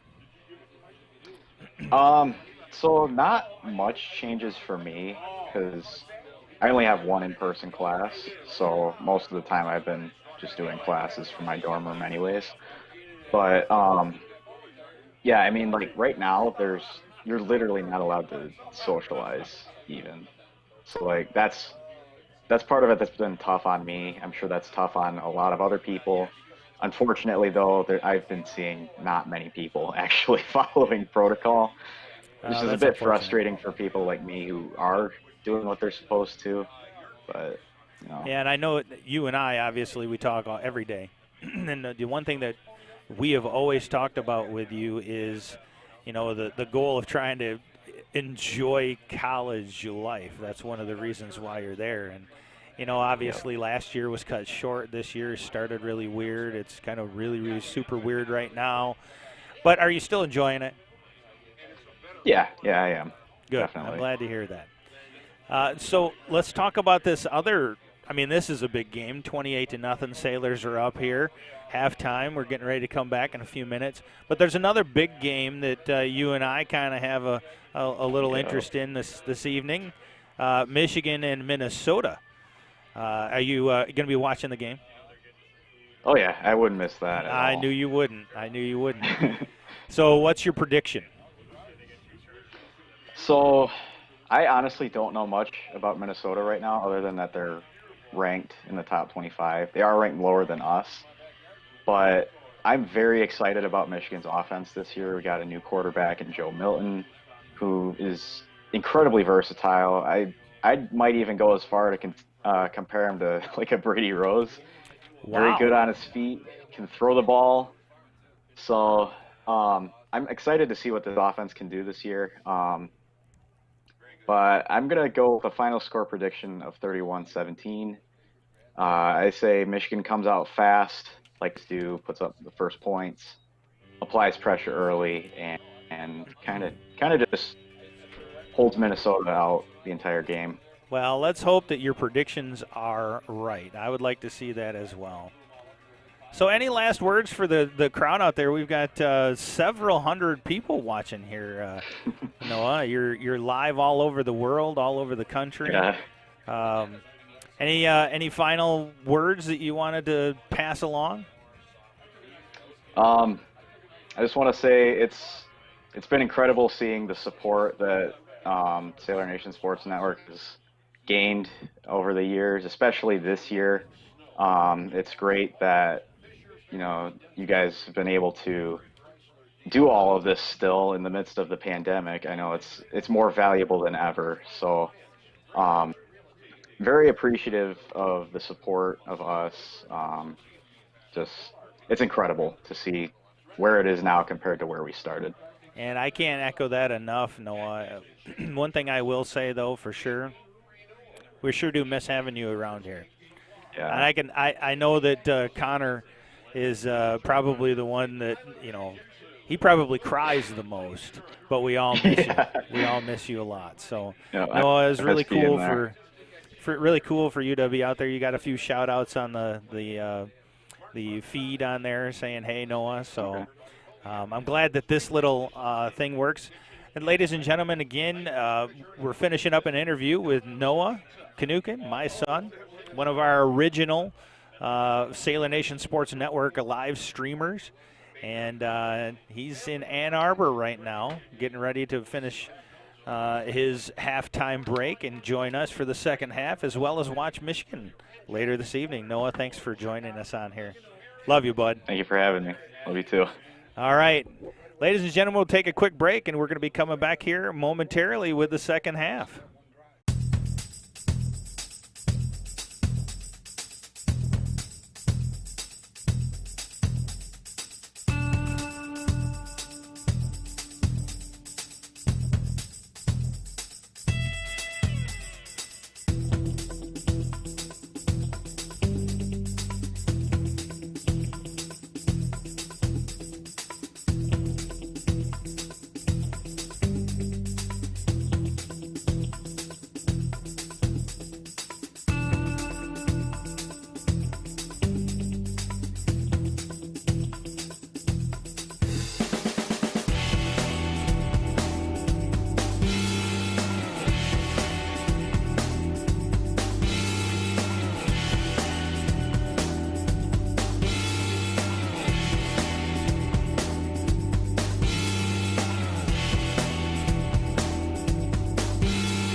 Welcome back, everybody. Hope you had a good halftime break. We had a good one up here chatting, talking to a bunch of other people. And Steve, I don't know how else to say this, but I'm a little bit surprised, really, at the score. Not that we weren't going to win. I felt we were, but just being up 28-0 right away is, I guess, a little surprising. Yeah, I don't think, just listening to people here in the press box talk, it's surprising. There's no doubt about it. I think we all three of us watched film, and I don't think we were like blown away by King, but certainly there's talent. And when you look, I mean, it's surprising. There's no doubt. And it could have been 35 if whatever happened with the timeout running out of bounds. I was surprised about that. We wasted the timeout. The Kuiper kicking off. It's a high end over, and it's going to go down to about the 7-yard line. Across Johnson, 15, 20, and now this is probably the best defensive coverage on a kickoff we've seen for a while. Inside the 20, inside the 25, so no flags. Humphreys was out there. Yeah. Johnson was out there. I think he made some changes to that. Well, not only that, but I watched when King kicked off to start. They had nothing but skill kids in there that can just fly. And so it's going to be 1st and 10. Martin Luther King ball is going to be placed at the 23-yard line. The skies have opened up. It is absolutely A picture-perfect fall day here on the west coast of Michigan and at Sailor Stadium. Trips to the right. Moore back to pass. It's just a little pass out there. Going to be caught. And Boy, the tackling. about 4-yard line. So that was Weichel. Weichel had 2 catches in the first half for 25 yards. Tackling is going to be a problem if we don't get it. There's 1, 2, 3, 4, 5 people that finally took it to take him down. Well, back going to get the ball here. It's going to go about that side. Good sealed off blocks there. Looks like King is going to go fast or quick. If we, as yeah, we say on offense, they're going to go pace here. Yeah, it's almost like hurry up offense pace right here. Which it needs they got to be, a lot to, to make up. up. You got a lot to make up because not only do you have to make that up, but you also have to stop Mona Shores. You know. And Mona Shores is confused. They're a little bit out of place. Going to be a little fade. Beautiful coverage. Kewan, Farnham, great Farnham coverage. On the coverage right there. Take a look at another that. high-profiled receiver for the Crusaders out of Martin Luther King. Beautiful coverage on that by Farnham. Kewan Farnham, the junior back there. Sophomore. Don't forget. Yeah, that's right. Could have been one of yours, Nick. Yeah, that could have been. Could have been. I just reminding you of that. Pass downfield. Oh, boy, fingertip. I tell you, that was a great ball, and I mean, literally a fingernail away from being caught. Well, let's take a look at that on the Lake Michigan Insurance. But good coverage by Kyrie Hamill as well, though. Oh, yeah. It's going to bring up a 3rd and 10 for the Crusaders. Ball's going to be marked still at the 42-yard line, 10:53, counting down. Boy, the hurry-up offense has kind of caught Sailors off guard a little bit, Steve. A little bit. You know, they've been running around scrambling to line up, but it maybe just caught them off guard. It looks like they're settling down a little bit here. Well, a halftime adjustment. Yep. You had to think something was coming. Moore back to pass. Lucking's got a lot of time. Going to go downfield there. It's going to be intercepted. There's going to be a flag. Yeah, holding, I believe. Yeah. Well, there's going to be another flag. Boy. I think you have 3 different penalties on this play. I do. I think you so have. It start the pass interference, and then I think you have a, I don't know if it's a horse collar or if they're going to give them a face mask on that. And then there was one down here with 2 linemen. Yeah, and I think it was a block in the back by the King guy down here. So I think when all's said and done, they're going to offset each other, and it'll be 3rd and 10 again at the 42. The referee's going to need a notebook to write God, that I down. know it. And then, you know, which came first? Well, obviously, I would think the pass interference came first, and then the tackle was second, then the block in the back. But the bottom line is it'll be negated, and we'll just do it all again. But we'll take. Unfortunately, because that was a beautiful interception. Oh, yeah. But it'll take 4 or 5 minutes just to figure this out here. Yeah, right now, you know. Can't wait to hear what he has to say. Yeah, I know it. All right, so here we go.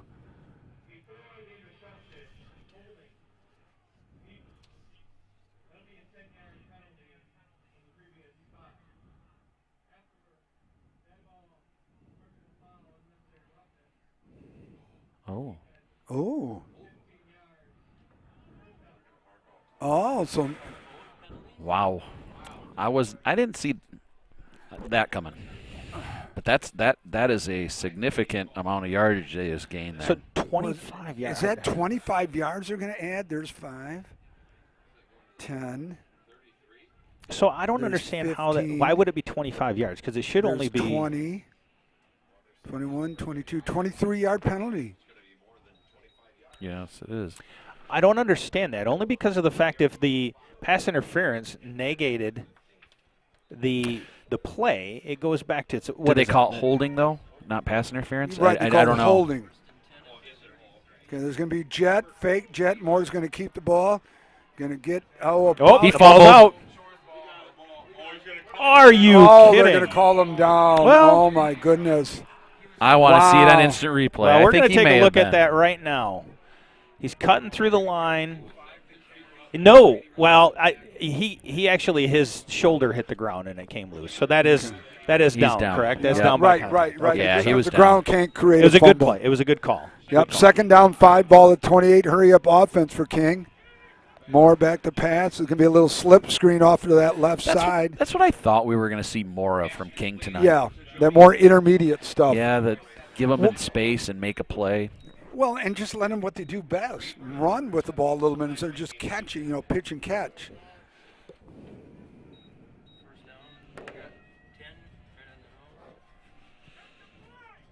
First and 10, King. Okay, there's a helmet that just came off, it looked like. It's going to be a King. So Sickingud's going to have to come out for a play. Sorry to all my Michigan State friends out there, but I see someone posted Shores 35, MSU 7. Yes. I did have to enjoy that one as well. I was going to mention Sorry, it. my Michigan State fans. Yeah, breaking news. Shores 35, MSU 7. I might be eating those words after Michigan plays tonight. Incomplete. Is it going to be a backward No. pass? No, that went forward. Flag on the far side.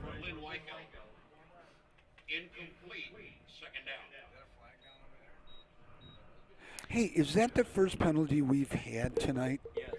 I don't think we've had any other penalties, Steve, in this game. Yep, that's what Mr. Bart said. Yeah, is that one? Fairly clean game. See, Howard, that's why you need to be next to us all the time, for God's sakes. Can we just, you know what, we're going to work on this, Howard. I'm going to pull some strings here. Nick was trying to recruit Union statistician. Yeah, because the Union guy, my boy TJ next to me, was heads upside out. But we'll work with you, Howard. We'll groom you. Don't you worry about that, big boy. I got you now. Yeah, seeing as how my email probably got lost in cyberspace that I usually get from you. Well, I have some stats when we have a chance. Okay, good. There we go. Moore back to pass. He's open. I tell you what, he's wide open across the slant, middle, and it's dropped. Goodness. Nice ball. And Joe, I thought you brought up a great thing in the first quarter. Moore's got all day to throw the ball. He literally has all day long to go to check number one down and just check off as he comes. And I cannot believe he hasn't found more pay dirt with as much time as what he has. Yeah, he's young, too. He's only a sophomore. But I tell you what, Steve, you brought up the big right tackle at 6'7", 300 pounds. This kid's solid looking. Boy, wait till they redshirt and put some meat on him. There's going to be a little fade. It's going to be incomplete as well. We have a flag. Flag at the flag, probably a hold there maybe. That came in from back by the quarterback. Was there any type of Sickingud's a coming late back hit? in now after 2 plays out because his helmet came off. So Bryce coming in back in the action. I kind of get the sense that King is just trying a little bit of everything. I'm not sure there's a real game plan right now. I agree with you. Okay, we're gonna and I don't and they haven't done anything, so why not try anything? But there doesn't seem to be much of a plan going forward. No, it's like, okay, here's plan A, plan B. It's just like helter-skelter type deep, stuff.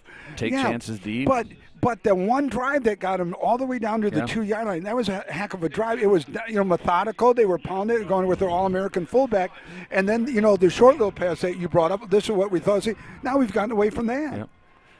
Moore back to pass. See, it's just be right there.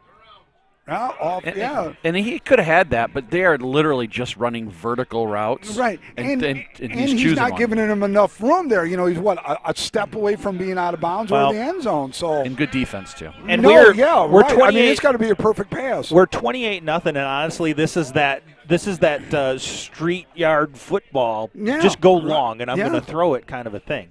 They're running those routes, and he's threading the needle, but there's good coverage, and there's enough pressure on the receiver that they just can't draw in. Yeah, but he's not letting his athletes do what they do best, catching and run on their short stuff, kind of like Muskegon.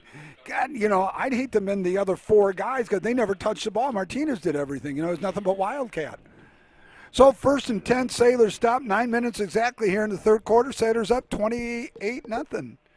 Pierce in motion. Brady Rose is going to keep the ball. Brady Rose is going to get about 4 yards on the carry. Yeah, I want to go back to the second quarter when King actually started to get a lot of ground, and it was all ground and pound stuff. It was all ground and pound all the way down to the 1 yard line where they fumbled it. Right. I would go back to that. That was their best offense in the whole game. It was their best defense as well because Brady Rose and the crew have been taking it to them. Right. and sometimes your best offense can be your your best defense can be your offense. And I know what you're saying, but when you're down 28-0, I sometimes that escapes you, and you're right. like, it's not. I don't want to say he's panicking, but he's, trying. Yeah, you're down 28-0. You got to make some plays. Other than Cass Tech, they haven't been this far behind all year. Hey, so while we have a second here, just some first half stats. So Brady Rose carried the ball 12 times for 59 yards and 2 touchdowns. He also was 3 of 4 for 102 yards and a touchdown, and Gary Humphrey caught 2 passes for 71 yards and a touchdown for MLK. White rushed 6 times for 29 yards. DJ Moore was 5 of 8 passing for 61 yards. Mona Shores had 279 yards of total offense. Martin Luther King, 100. Wow. Jeez, that's great defense, good offense, mixing it up well. We got Twins to the bottom. H-back offset to the right. Johnson offset to the left. In motion, Brady Rose going to carry the ball, and he is not going to get So that was kind of a punt on this one. Play. It's going to be 4th and 1. It'll be a punting situation. Sailor's going to be in the first punting situation of the game.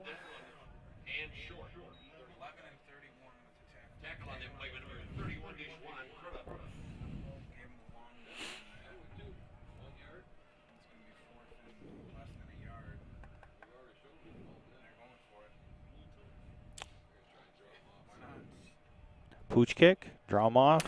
Well, I'm going to go draw him off first, pooch kick second. I was going to say, because normally when he pooches it, Carson Maryhew isn't in the game, but it looks like he's going. He did not get it. Oh, last-ditch effort. Oh, wow. He may have gotten it that way. Boy, did we all go whoa at the same time. Oh, my God, he did not have it. He was stopped, and he just – Brady Rose's football IQ is really off the chart. There's just no question There's about no it. quit in that kid There's either. just no quit. And if you look at the criteria for Player of the Year, he fits every aspect of the game. Trips right, split to the left. In motion, going to see that little jet. Here they go. Oh! Another God, did that crack just right there. close up really quick. There was a huge opening on that left side. So I was talking with the Bards at halftime about the stats and whatnot. How many tackles does Bailiff Jr., number 11 for MLK, have? Do we know? He has 11 tackles. Yeah. He has been all over the place for King. He is playing a heck of a game. He's their Brady Rose. Yeah, he's tough. And I tell you what I see out of this King team is a lot of athleticism on all aspects of the game. Oh, God, yes. But it looks like there's not as much of a cohesiveness as what needs to occur for the putting all that dynamics together for success. Johnson carries. Great. Johnson's going to get about 4. Now, they'll make it 3. It'll be 3rd and 1. Sailors eating up a lot of the clock here in this third quarter. We're 5:20 counting down here.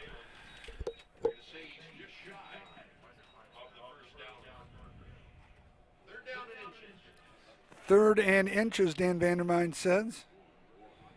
Well, this is it for the regular season playoffs coming, and something different just announced by the MHSAA. They're not going to have their playoff watch show this year because every team makes it. They'll just be announced, I'm not sure, via television. Noon on Sunday they're going to be doing it. Not sure if it's going to be on TV or not, but they will be doing it. Well, so this will be Brady Rose is going to get the first down, just barely. Well, but we won't be doing our watch party this year. No, there we won't. Be no watch party, and God, I was hoping to have it so Steve could join, but with because of COVID, limited capacity in restaurant, we're unable to do it. But we will be televising, whether live or tape delay, and we will be in every location that we can be. Yes, we guys. can. Yes, we will. I just want to, say what a great game Coach Koziak and Aaron James are calling tonight. I mean, they have King on their heels. They've been on their heels with the various types of motion. I think the jet motion has been effective. They've mixed in those passes at the opportune times. They're really calling a good game. Well, not only that, but you look at what Dave Check has done in his defense. Yes. No. Absolutely. You're an offensive guy. I'm a defensive guy. I completely understand that, and that's what nice about Johnson to go around that left side. There's going to be a flag, probably a hold here. But yeah, you see it from the offensive side. I see it from, and that's what makes what we do. And Joe is, the best of both worlds. I see the defense side. You're pitching a shutout against, a team that's averaging almost 50 points a game against, other than Cass Tech. Other than when they played Cass Tech, the number 2 team in Division One. What did I say earlier? 113 points. To 7 in those games, not against anyone named Cass Tech. So, I mean, which goes to show you how good Mona Shores is playing. Exactly. And to go back, just kind of mention, I know we talked a little bit, and I'll say it after this play here. Yeah. Well, here's, who King played right here. I've got it right here for you, as you do too. Yes, you do. Man, I tell you, the competition between you two to one-up each other is fantastic. Yeah, but I've got something he doesn't have, though. I've got this printed out right here, so I'll get to it later. Pierce in motion. Brady Rose going to keep the roll. Brady Rose crosses 40, 45, 50, 45, 40, 35, 30, down to about the 20. Yeah. And runs over number 7, Jameel Croft Jr. I want you guys to look over here if you can. I'm going to show this incident replay. Check out the motion at the line, and I think it confuses them. That line up and then out and then the cut Brady through. Just shoot through like a slingshot. That was very creative motion at the line, and I think it threw them off as they were.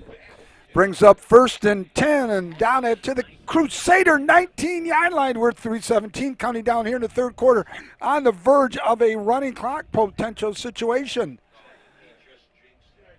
Oh, stop. God, the fearsome force. I hope we get a touchdown right now for these boys because, you know what, I'm going to bite my tongue. Please, please, please, please. Yeah, God, the harassment I'm taking right now. Oh, there's going to be a flag right there. King jumping offside. And I don't know, King. I wonder if Sickinga was hurt on that one, but no. King hasn't fully figured out the jet motion. They figure out the jet motion, but when you have the read off of it, and whether it's the handoff, whether it's Brady keeping it, they've had a difficult time. And there's no doubt in watching film this week, that is something they had difficult with. And I know Coach Koziak worked hard on it this week in practice. Well, not only that, but I certainly learned a lot having Todd Conrad as defensive coordinator this year. Just learned a ton from Todd Conrad. With him and Dave Check on the defense, I mean, Coach Kozak has just literally surrounded himself with nothing but quality assistants, and how to defend that with linebackers going, backside, your Will, your Mike, your Sam. I learned a great deal, and you're right, they haven't figured it out, but the precise accuracy of the offense. So timeout. Taken on the field. Who called it out, Dan? King. Martin Luther King calls a timeout with 2:34 remaining here in the third quarter. Your score is still Mona Shores 28, the Crusaders 0, but the Sailors are knocking on the door. All the protection you need, nothing you don't. At Lake Michigan Insurance Agency, save on the insurance you need and stop paying for the insurance you don't need. Trust our experts to find the perfect amount of coverage for you, making sure you're covered when you need it and how you need it. But the savings don't stop there. We also shop over 16 insurance providers, industry leaders like Citizens and Frankenmuth Insurance, to make sure you get the highest quality coverage at the lowest possible rate. In Muskegon County, trust Ryan Rozecki to start a quote for you today. Visit Ryan at our Norton Avenue office in the Park Place Shopping Center near Goodwill and Pints and Courts Restaurant, or visit lmc.org/insurance to get started. Want to welcome everyone back to Sailor Nation Sports Network. All of you that are joining us from Sailor Nation, as well as the King families and friends, the supporters of Martin Luther King. Here we are at Mona Shores Sailors Stadium on a Saturday. This is pretty awesome. Again, we were talking earlier, it was other than playoff games, we haven't really seen football on Saturdays, and it's got a game day feel to it. And it's fun to look around the corner of the end zone, all the media and the cameras. It's just a cool atmosphere today. Yep. Brady Rose, handoff. Pierce, nothing going there. Keandre, he's put in a ton of time in the offseason. He's been on the varsity since the sophomore year.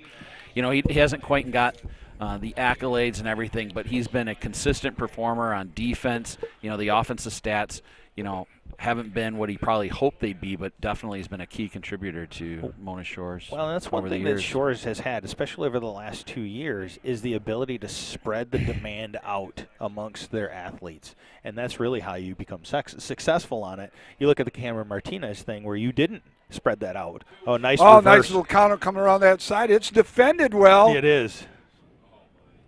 And he will lose about one. So King defends the counter really well on that time. Yeah, no fooling them. No.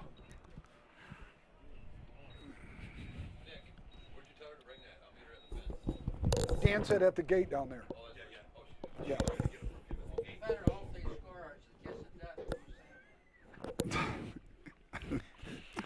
It's true. I've never seen someone more excited about a running clock than you. Hey, what do you have going on tonight? You got nothing. I'm just saying you got a running clock against King. That's pretty. Gotcha. That's all I'm okay, saying. Gotcha. I'm just saying, my God, you got this perennial power. That you is got amazing. a running clock potentially on him. I mean, that's something. That is. No, I don't mind a full game. This has been a great game to watch. Oh, it has. It's been really fantastic. Yeah, and if I'm stuck with you two for the rest of the game, God, that's okay, fine. All right. This drive here, they have been try very field goal successful at starting from the second, the 50 in. They have been very successful at shutting some of these plays down, and now here we are, 4th down. Do you give Keegan an opportunity? No. No? No, I don't. Why not? I'm throwing a slant right here. I don't think you have to run a play for the 3rd quarter, but no. So that'll be interesting. You know, now I don't think he was going to, but now with the quarter, maybe he'll think about it, and then he will think, hey. Fake field goal maybe, throw, try, gad of some sort maybe. You know, I look at it, obviously, you're within shooting distance of anything. You know, it's whether it's yeah. Well, we can talk about it in a minute because we're going to be running out, and that's the end of the 3rd quarter, so the Sailors buy a little bit of time, Joe. Finish up what you were thinking on. Just going to say, you could easily take the shot at the end zone on this. You could also easily give Keegan an opportunity for redemption on a couple of those extra points. Koziak's the go for the kill type, put the nail in the coffin type coach. So I suspect he's probably going to do that. Well, I don't know where the fault lies in our PATs. Is it line? Is it I think the snapper? Is it a combination? No. I think that the is struggles it just we've overall had, execution? The struggles we've had, it's been spread out amongst all the things you can think exactly. of. Poor blocking, right, yeah. Maybe a snap, a hold, No, it's kick, just the whole gambit. It's just right now it's just struggling. It just is what it is, But so I was talking to Dean Vandermine here, just to change from football everything. So that speaker down over here at the south end zone, where the district is trying it out right here. I go, well, what's wrong with the speakers up top? And Dan was kind of sure a myriad of problems going on. I go, well, God, that sounds really nice. And he goes, yeah. It's a little pricey. It's about $50,000 of equipment sitting down at that south end. And I go, and it mounts in there. But I tell you what, the sound quality is pretty cool. Plus, it's like a video board or something like that, so we can throw some stuff in there. So almost similar to what Muskegon has. It'd be nice if we could throw some of our instant replays Well, up I there, think wouldn't it? Dan said we could do. Can we do instant replay then down on there? Well, that's what we got to get then. Sailor Nation Sports. Listen, Joe's going to be reaching out to you. Maybe we might have Pass, a Brady Rose. Touchdown, quick slant. Did Steve DeLong call the play or what, brother? Yeah, Steve DeLong, the All-State quarterback. Oh, we got to take a look. We got to take a look at this instant replay here for the touchdown. Brady Rose drops back, threads the needle. Step. Throw. Man, he threw it only where he was going to be able to catch it. Between two guys. Oh, my gosh. Oh, my gosh.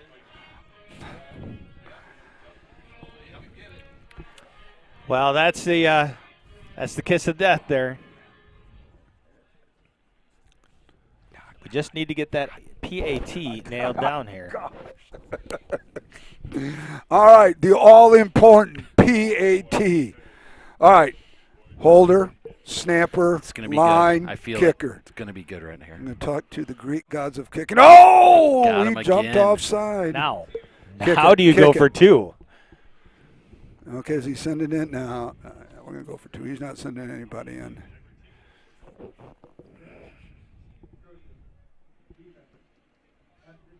Somebody suggested that maybe you wanted that running clock because you wanted to get to the early bird dinner at Russ's. That was Mick Coleman. I gotta Mick threw that out there.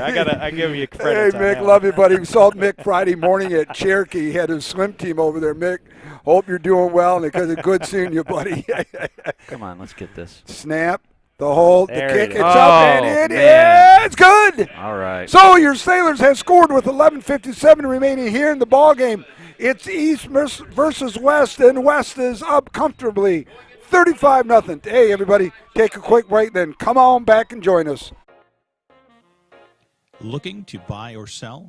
Look no further than our broadcast booth sponsor, John Vandervelde at Nexus Realty. Give him a call at 231-759-3634 or go see him at 880 West Broadway Avenue in Muskegon. Nexus Realty, team-based real estate professionals.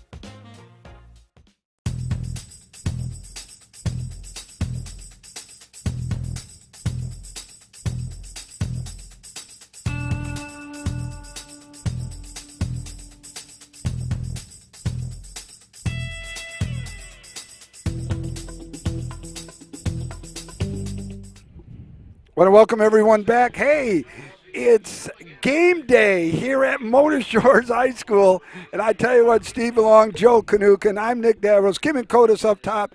And Connor Fritz is just roaming all around here at Sailor Stadium. We want to welcome everyone back. Fourth and front quarter, 11:57. Sailors up 35-0. D. Kuiper with the kick. It's another high end over and kick. Going to drop down at about the 15, 20. And is going to be tackled at about the 25. We'll make it the 26-yard line. So I was kind of saving this until I thought the game was in our hands, and I think it is. So last week when we played Union, Union statistician TJ, who had been with Don Fellows for many years at Christian, he made a pretty interesting statement. Really bold statement. And said that, so he was with Don for 10 years at Grand Rapids Christian. He thought in watching film on Mona Shores leading up to the Mona Shores game that this team right here on the field for Mona Shores is the best team they have watched on film in the years that he's been with Don Fellows. And I thought, wow, that's a pretty profound statement. That is a pretty big statement because Christian played some darn good teams. Oh, yeah. Especially the year they won the state title. They had that All-American wide receiver that was getting recruited by Alabama and everything. Yeah. Dante Moore, little screen inside right there. Well defended. Nice. Oh, my goodness. That might be even a loss of 1. It is. Now he's going to get back to the line of scrimmage. I tell you what, Dave Checken and his defensive staff have probably dialed up the best defensive game I've seen. And I've been here ever since Matt been here. And Coach Conrad led us to our first state championship run back in 2014 when he was D coordinator, and now you've got Coach Check who's doing it. And I tell you what, if you're able to pitch a shutout right here against this team, you've done a heck of a job. No question about it.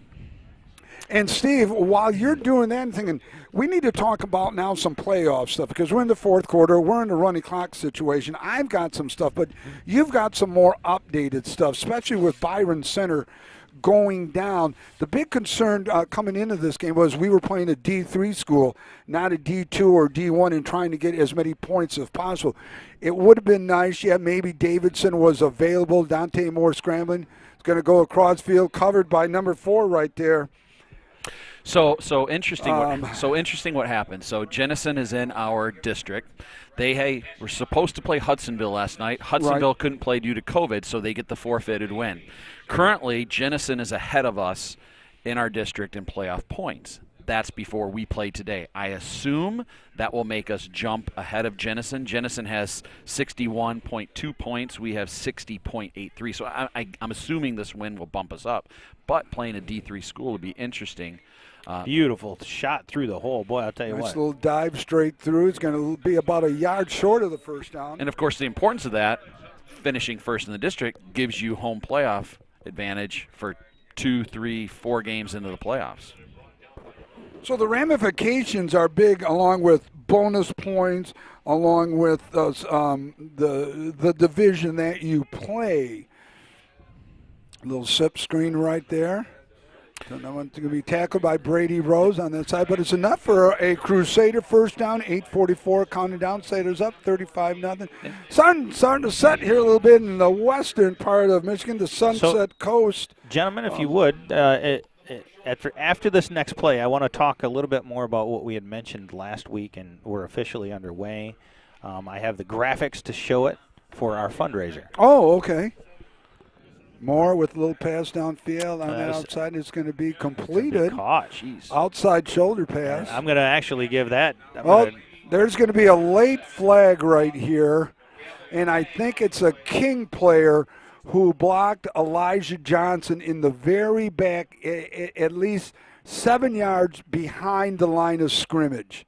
So he's going to come out of the game, and number 56 is going to come in. This is going to be huge because it's going to nullify the pass and first down that the Crusaders got. Yep, I saw it right there. He pushed him in the back well after the play had been completed.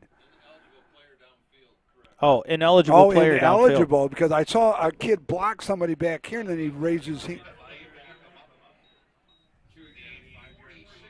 So while we're waiting for the next play, it's the Sailors Lead the Way campaign. I'm showing it to Sailor Nation Sports Network right now. You'll see the link on there. We'll also put the link up on our Facebook page. This is an opportunity for you to make some donations, some recognition that we'll also be giving to those that donate. And it's going to put towards this operations, the equipment, the travel costs, any of that kind of stuff that we've got going on that some of it has been coming out of our pocket. Others has been covered by other sponsors. We're looking to continue to bring this to the next level every single time that we do a broadcast, and it really is a phenomenal opportunity for people to show your love to Sailor Nation Sports Network.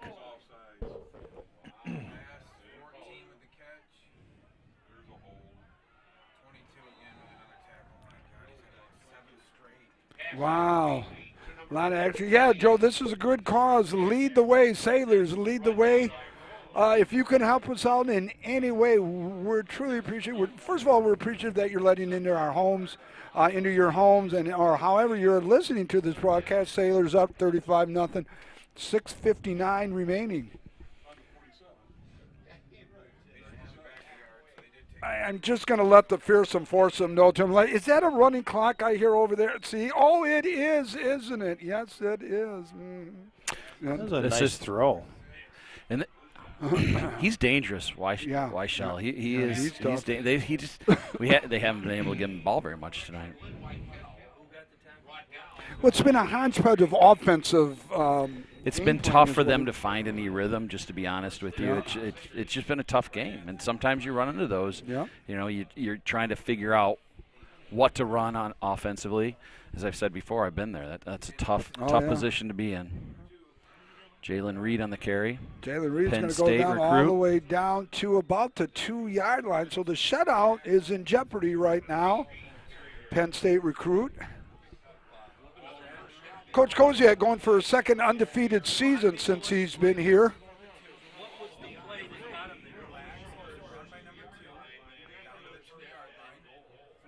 First down and goal for King. Could put that. Quarterback's going to keep saying he's in for the touchdown. Touchdown, Crusaders of Martin Luther King.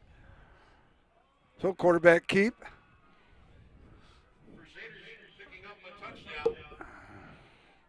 Dante Moore. It was. 5:44 left here in the fourth quarter. Somebody had asked how much time there was left. So far we got Florida, Michigan, Texas, Arizona. Any other states that I'm trying to think of what else I saw out there. It was kind of flying around. All right, no worries. But anybody else out there that's watching, we'd love to see another shout-out. Which states where your location is that you're watching it from, whether it's here local or around the world. Oh, just barely got it. So with 5:44 remaining in the ball game, the Crusaders have scored. It is now 35-7 Mona Shores. Quick break. Come on back.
Want to welcome everyone back. The Crusaders have scored with 5:44 remaining to make it 35-7. Going to watch for the onside kick here as they are down by 28. I got obviously having to be in catch-up mode. I have some state updates for you too here. All right. We'll get so to we've those got California, San Diego, California. We got Grand Rapids, Lansing, Michigan, Wichita Falls, Texas, Los Angeles, California. The Lazy Boy in Muskegon. There's an offsides. Yep. Watching from Norton Shores, Vermont. You Vermont. can throw Vermont on there. Also got Mr. Lon Cross from Oceana in a tree stand. Streaming this game. So. Steve's got some news to share with us. Let's Steve, share go it, ahead, Steve, buddy. Go ahead. So just a couple things happening here at Mona Shores. So the soccer team this week, they had quite a game on Monday night against Grand Rapids Union, won in a shootout, and then on Wednesday night beat Rockford 1-0 for the district title. First time in 15 years, and they play at Grand Ledge next Tuesday versus Holt. The volleyball team, OK Green Conference champions, and they play in the tournament, OK Green tournament on Tuesday in the finals against Reese Pupper, but they won the regular season. We had the honor to cover a match this year, which we was did, really fun. And Steve has covered several of them as well. Onside attempt, high onside attempt is taken by the Sailors at about the 35. So it'll be 1st and 10, Mona Shores. Balls march at the 35-yard line. And then just last one, Drew Hackney, freshman phenom for Mona Shores, was one of the, for tennis, was one of the 8 players selected to go to the state finals in Division II. They actually choose the kids, and he was the 7th seed. He lost, but quite an honor for him to be, quite an honor, Congratulations to be selected. Drew. 1st and 10, Mona Shores. Ball at the 45. 5:41 remaining when it's east. Konechny's in at quarterback. Mark Konechny, the junior, the heir apparent to Brady Rose in at quarterback. Probably going to see some other kids get in there as well, get a little playing time in a really high-profile match here. Farnham in at fullback, it looks like.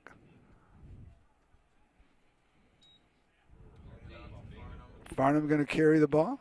Pick up about 1 on the carry, bring up 2nd down and 9. I got a question for you. Brady Rose leads the team prior to this game with 8 touchdowns. Who is second on the team in rushing touchdowns? Ooh. Rushing Johnson. touchdowns? Got to be Johnson. Farnham. Mark Konechny with Mark 5. Kidding. Mark Konechny. Wow, how about that? Quarterback. Wow, Fantastic. good for Mark. Yeah. Well, Mark is the heir apparent at this point. I'd say heir apparent because he's the only one we really, we thought Thalman in the Union game, but Mark's the heir apparent. He's worked hard, put on the extra weight, and was really had a fun last year as our quarterback at the JV level. Coach Koziak not happy. not wanting to have to call a timeout out by 28 here with only 4:50 through, but he's a perfectionist. He wants everything done right, and he's going to make sure that it's known to those young men, because you never know when their chance to shine and play in a real tough situation when the game isn't in hand. No question. And, any chance that a backup quarterback can get into the game, that's a good thing. And knowing that Mark's a junior, it's important to get him reps, especially against a team like Detroit King. But it's just important to get him reps and used to it. And then it gets, Brady out of the game and gets him a rest too. But most importantly, it gets Mark in for some reps. Okay, let's get back to the playoffs. So let's talk about what do you think might be happening now with Byron Center losing, we're winning? So, are we going to host, and who are we going to host, do you think? So currently, we're ahead of Byron Center in playoff points. Correct. Before this game happened. So we definitely will remain ahead of them after this. Correct. So if I'm looking at things correctly, I would have to guess that we'd be playing Wyoming in the opening round. Wyoming is a conference opponent, unfortunately unable to play them due to COVID this year. So Wyoming will be coming here to us at this point is what you're saying. Yeah. You're right. So I need to update you on your list of states go again. Minnesota, Minneapolis, Minnesota. Miss Katie Crum, thanks for joining us. We've got Detroit, Michigan. And also a little shout out there that says great filming, great broadcast today. So 7 different states so far. That's not bad. Absolutely.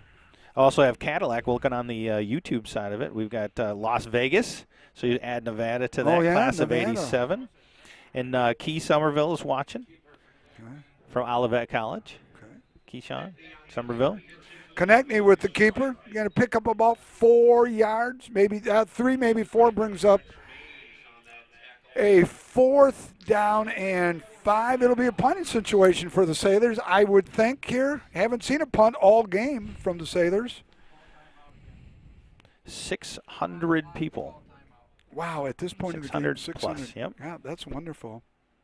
So if we are home next week, I'm assuming we will be live. That's my understanding as well. Playoffs can be live, though? Everything up until the very end. The state finals. So we got, I think, the semis and the finals. I believe that is correct, and we will confirm that. But we'll be bringing this game somehow, somewhere. Punt. Nice punt. Bite, boy, if he can just down it. Hustle. Oh, just rolls into the end zone, but a nice job by everybody. So interesting twist this year, though, unless depending on the distance between the two teams, but it is possible that in the semifinals, if the distance isn't too far, that you could have a home semifinal game. Playoff right, game, which is interesting. They're still trying to dial in what they're going to do for the semifinals and finals. I think that the their problem hope they're running into as well, though, is trying to get host schools to host some of these games because of COVID at this point. Right. And the finals aren't set in stone either. We would hope in theory and that this pandemic would, go down, but I think it's probably going to go just the opposite because everyone's going to be going inside more and transmission. So finals right now, they're still not set for Ford Field. More. Oh, Brady Rose. Good cover. Yes, nice coverage by Brady Rose. Correction, that's number 11 on the coverage Elijah right Farnham, there. yeah. Pierce. Keyone Farnham. Cabinet, so some other subs in right now. Thalman in at linebacker. A few more locations to throw in. Grand Haven, Holland, Michigan, watching from Fruitport Hold and right there. Myrtle Beach. Wow, great job by Farnham to catch up, but great move by Weichel. Yeah. Man, I tell you, I gotta give a little bit of love to his athleticism. He had him dead to rights at the 26, and then he just danced around him for another 10 yards. This is absolutely nothing to take away from anyone on the field. but he has impressed me the most tonight. Watch this. They have him dead to rights right there. They should have had him down. Yeah, right. Dance. 1, 2, 3. Touchdown. King has scored again. 16-yard run. 1 minute, 59 seconds Going to make left. the score 35-13. A lot of other players getting some chance of play, and that's really what the game about at this point. It is, but the game's in hand. But just looking at Coach Check on the sideline, No, you I can know. tell that he's not and you know what? When you get your chance to get in the game, it's no different than anyone else. You're kind of expected to do your job. You're expected to do your job. That's exactly right. The Crusaders with the PAT attempt. Snap, it's up. Boy, they sure make it look easy, don't they? The snap to hold it. So the Crusaders have scored to make the score 35-14. Hey, we got 1:59. We're going to take probably our last break here. We hope you will join us for the conclusion of East versus West.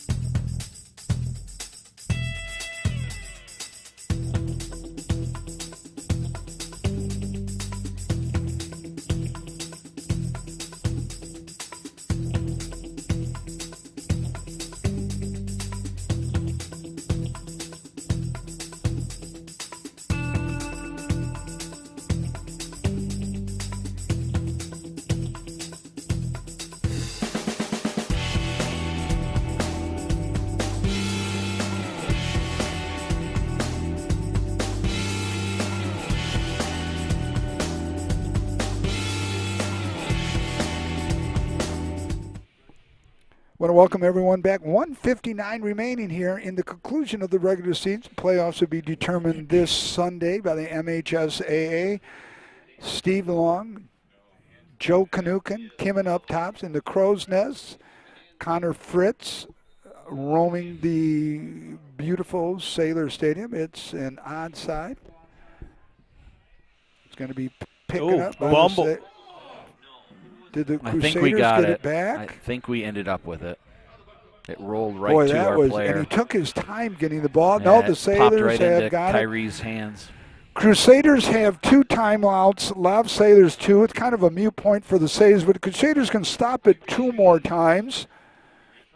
Playoffs should be determined on Sunday and announced. And obviously with COVID, the interesting dynamic is, and we talked to Todd Conrad, the athletic director, before the game, who knows what happens with COVID and schools, if a player or players have it, that changes the dynamics, because if that happens, those teams are going to have to forfeit the game, and so you have that dynamic when it comes to playoffs. And we've got 5 teams already because of COVID this week have opted out of the playoffs.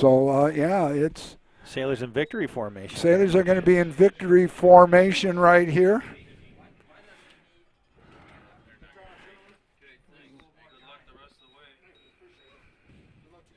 Minute 42 left on the clock here in the fourth quarter. 35-14.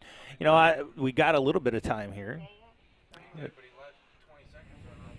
Timeout. King, we'll just stay here and talk about expectations, before the game and after. Obviously, I think that one thing I wanted to point out earlier, and I'll do it now because we have time, is that we have – Yeah, she's going to go get it. I told we've seen 2 different teams out of the Sailors. When you compare what they did last week against Union versus this, and we mentioned that there was a lackadaisy approach to the game against Union last week, but they won. Right. This one, they looked a lot more disciplined, and we didn't have the first penalty until late in the third quarter. Execution on almost every aspect of the game has been pretty solid. They seem to rise to the occasion, but that's something that you really can't. I guess not the sharpness against the Union and the Grand Haven games. Those worry me just a little bit. Maybe it's, again, they rose to the occasion, and they did everything and then some here against King. So I like this team. I like what we see out of the Sailors right here, right now. No, I agree. And knowing, with all that said, too, that every game after this game could be your last game. There is no tomorrow. That's correct. After this game. It's one and done for a lot of schools. And as division, the defending Division II state champions, why not repeat? It's there. Yeah, did we have Arizona on there? Yes, we got Arizona. All right. So we've got 1, 2, 3, 4, 5, 6, 7, 8 states. It's not bad. Yeah, and we are getting some feedback that the quality of the stream going through to YouTube might actually be better than the Facebook one. This year, obviously, with the COVID restrictions being taken off, we may do more of our broadcasts to the YouTube feed as well. So just because of the fact that it is better. Understand, too, that we are limited when we're in regular play. So probably next year we'll still have to do it under the restricted group so that it's not out there and shareable. That's MHSAA regulations and rules for us to be able to operate. But we'll utilize YouTube as much as we possibly can so that it's not only out there, but it's of the best quality that we can possibly bring. So different restrictions for the Sure. MHSAA. I gotcha. Little pooch kick here. Gonna take nice little roll. Going to go on about at the 41-yard line. And just talking about that, it's so cool to look and see all the views and the people that are listening in, and it says so much about, what Nick, Joe, Kimmin, you guys have done in the past, and to really build up Sailor Nation sports. And I know before I was with you guys, I would watch it and was impressed and loved the coverage, and what you guys have done for Mona Shore Sports is absolutely fantastic. Well, and I know thank I you. speak for a Yeah, lot. thank you. I know I speak for a lot of people when I say thank you. Well, first of all, thank you for the nice Yeah. comment. We're truly honored to be doing what we're doing. And, Steve, you're just a blessing to have with us this year. It's a really great going to be addition. fun. We're going to try to cover each and every sport once or twice if we can. And we're looking forward to bigger and better things. More back to Pat Boy. I tell you what, he has got all day. And there's going to be another touchdown. But, it's a lot of second unit kids in there and having their chance to play. But we're going to just take a knee 2 more times, and this is going to be the game. They have no more timeouts left. So, mute points. A lot of obviously Coach Check is not happy with just giving up an easy touchdown not on the like sideline. that. Oh boy! And there he is on the field looking out there, and Tyler Van Bergen, the defensive back coach, is not happy as well. When you get a chance, just like both of you have said, when you get a chance to play, you know what? You better take positive advantage of, because you may not get that chance again when we may need you. Yep. Because if I can't count you on with this, how can I count you in big time situations? Yep. Steve, to go back to your very kind words, obviously, just out of curiosity, when you were watching it at home, did you have any idea the depth of what goes on behind the scenes to this? No. What do you? No. No. When I watch you set up for 2 hours before the game, Joe, and I'm dead, like people listening at home or where you're listening from, it's 35-21, so the game's a moot point. But I'm telling you, Joe is here today. He was here 2.5 hours before the game, setting up. When I get up here, it's amazing the setup that goes on. It's amazing the communication that Joe has to do with Todd Conrad, the athletic director, and just make sure all the pieces are together. But no, I have no idea. And if not for you, the technical stuff, oh my goodness. And I appreciate that. And then really, this is a team effort. If you look at it from the standpoint of, we could have all this great stuff, and we got to throw some shout outs. We haven't done a whole lot this year, but the Sailor Classic, with what they were able to do for us, Ryan Rizicki of Lake Michigan Insurance, John Vandervelde of Nexus Realty, all big initial sponsors for us. really have been a key player in getting us the technology that I use. And then, again, the feed in, we have to give credit to Kimmin and Connor, the ones that are actually showing you the pictures out there. And,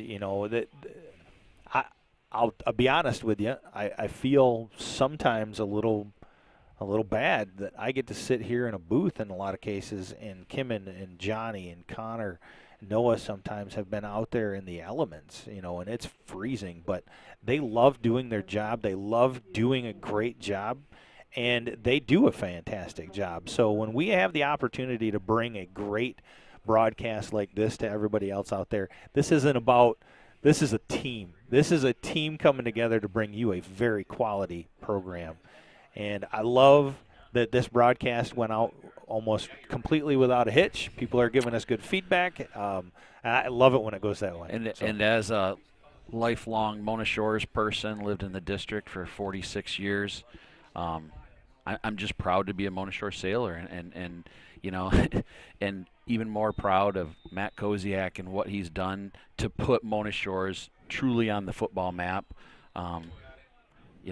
Joe, you know Matt well too, and we both played with him, and what he's done here is just anything short of phenomenal. But I'm just proud to be a part of what you guys do. I'm proud to be a part of what Mona Shores does, and so thank you. So that onside kick taken by the Sailors. 49 seconds remaining. 2 plays left in this game. Sailors in victory formation. They'll take a knee. King cannot stop the clock as they are out of timeouts.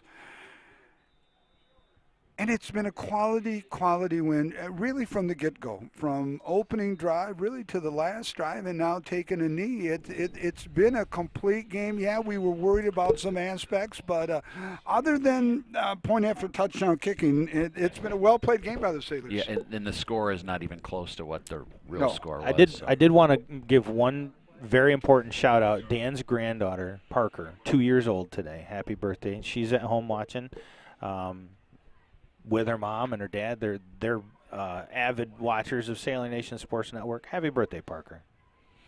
I haven't heard that your mother's listening or any of the family. Mom was on earlier. I just you got tired of hearing it all the time. No, I didn't. I just, it's so your Sailors are going to come away with a victory as they complete the second undefeated season under Coach Matt Koziak, to go into the playoffs 6-0, ranked number 1 in the state in Division II, as they truly go in defense of a Division II state title. Joe, some thoughts about this game? Well, I think this was the way you wanted to come in and play this game going into the playoffs. I think that good momentum is the way to start the playoffs, and to do it against a very talented, challenging King team, and the level that they did it is it's spectacular. There's a little bit of work to be done always, but not that much. I mean, again, we got to tighten up in a few areas, but this was a quality win.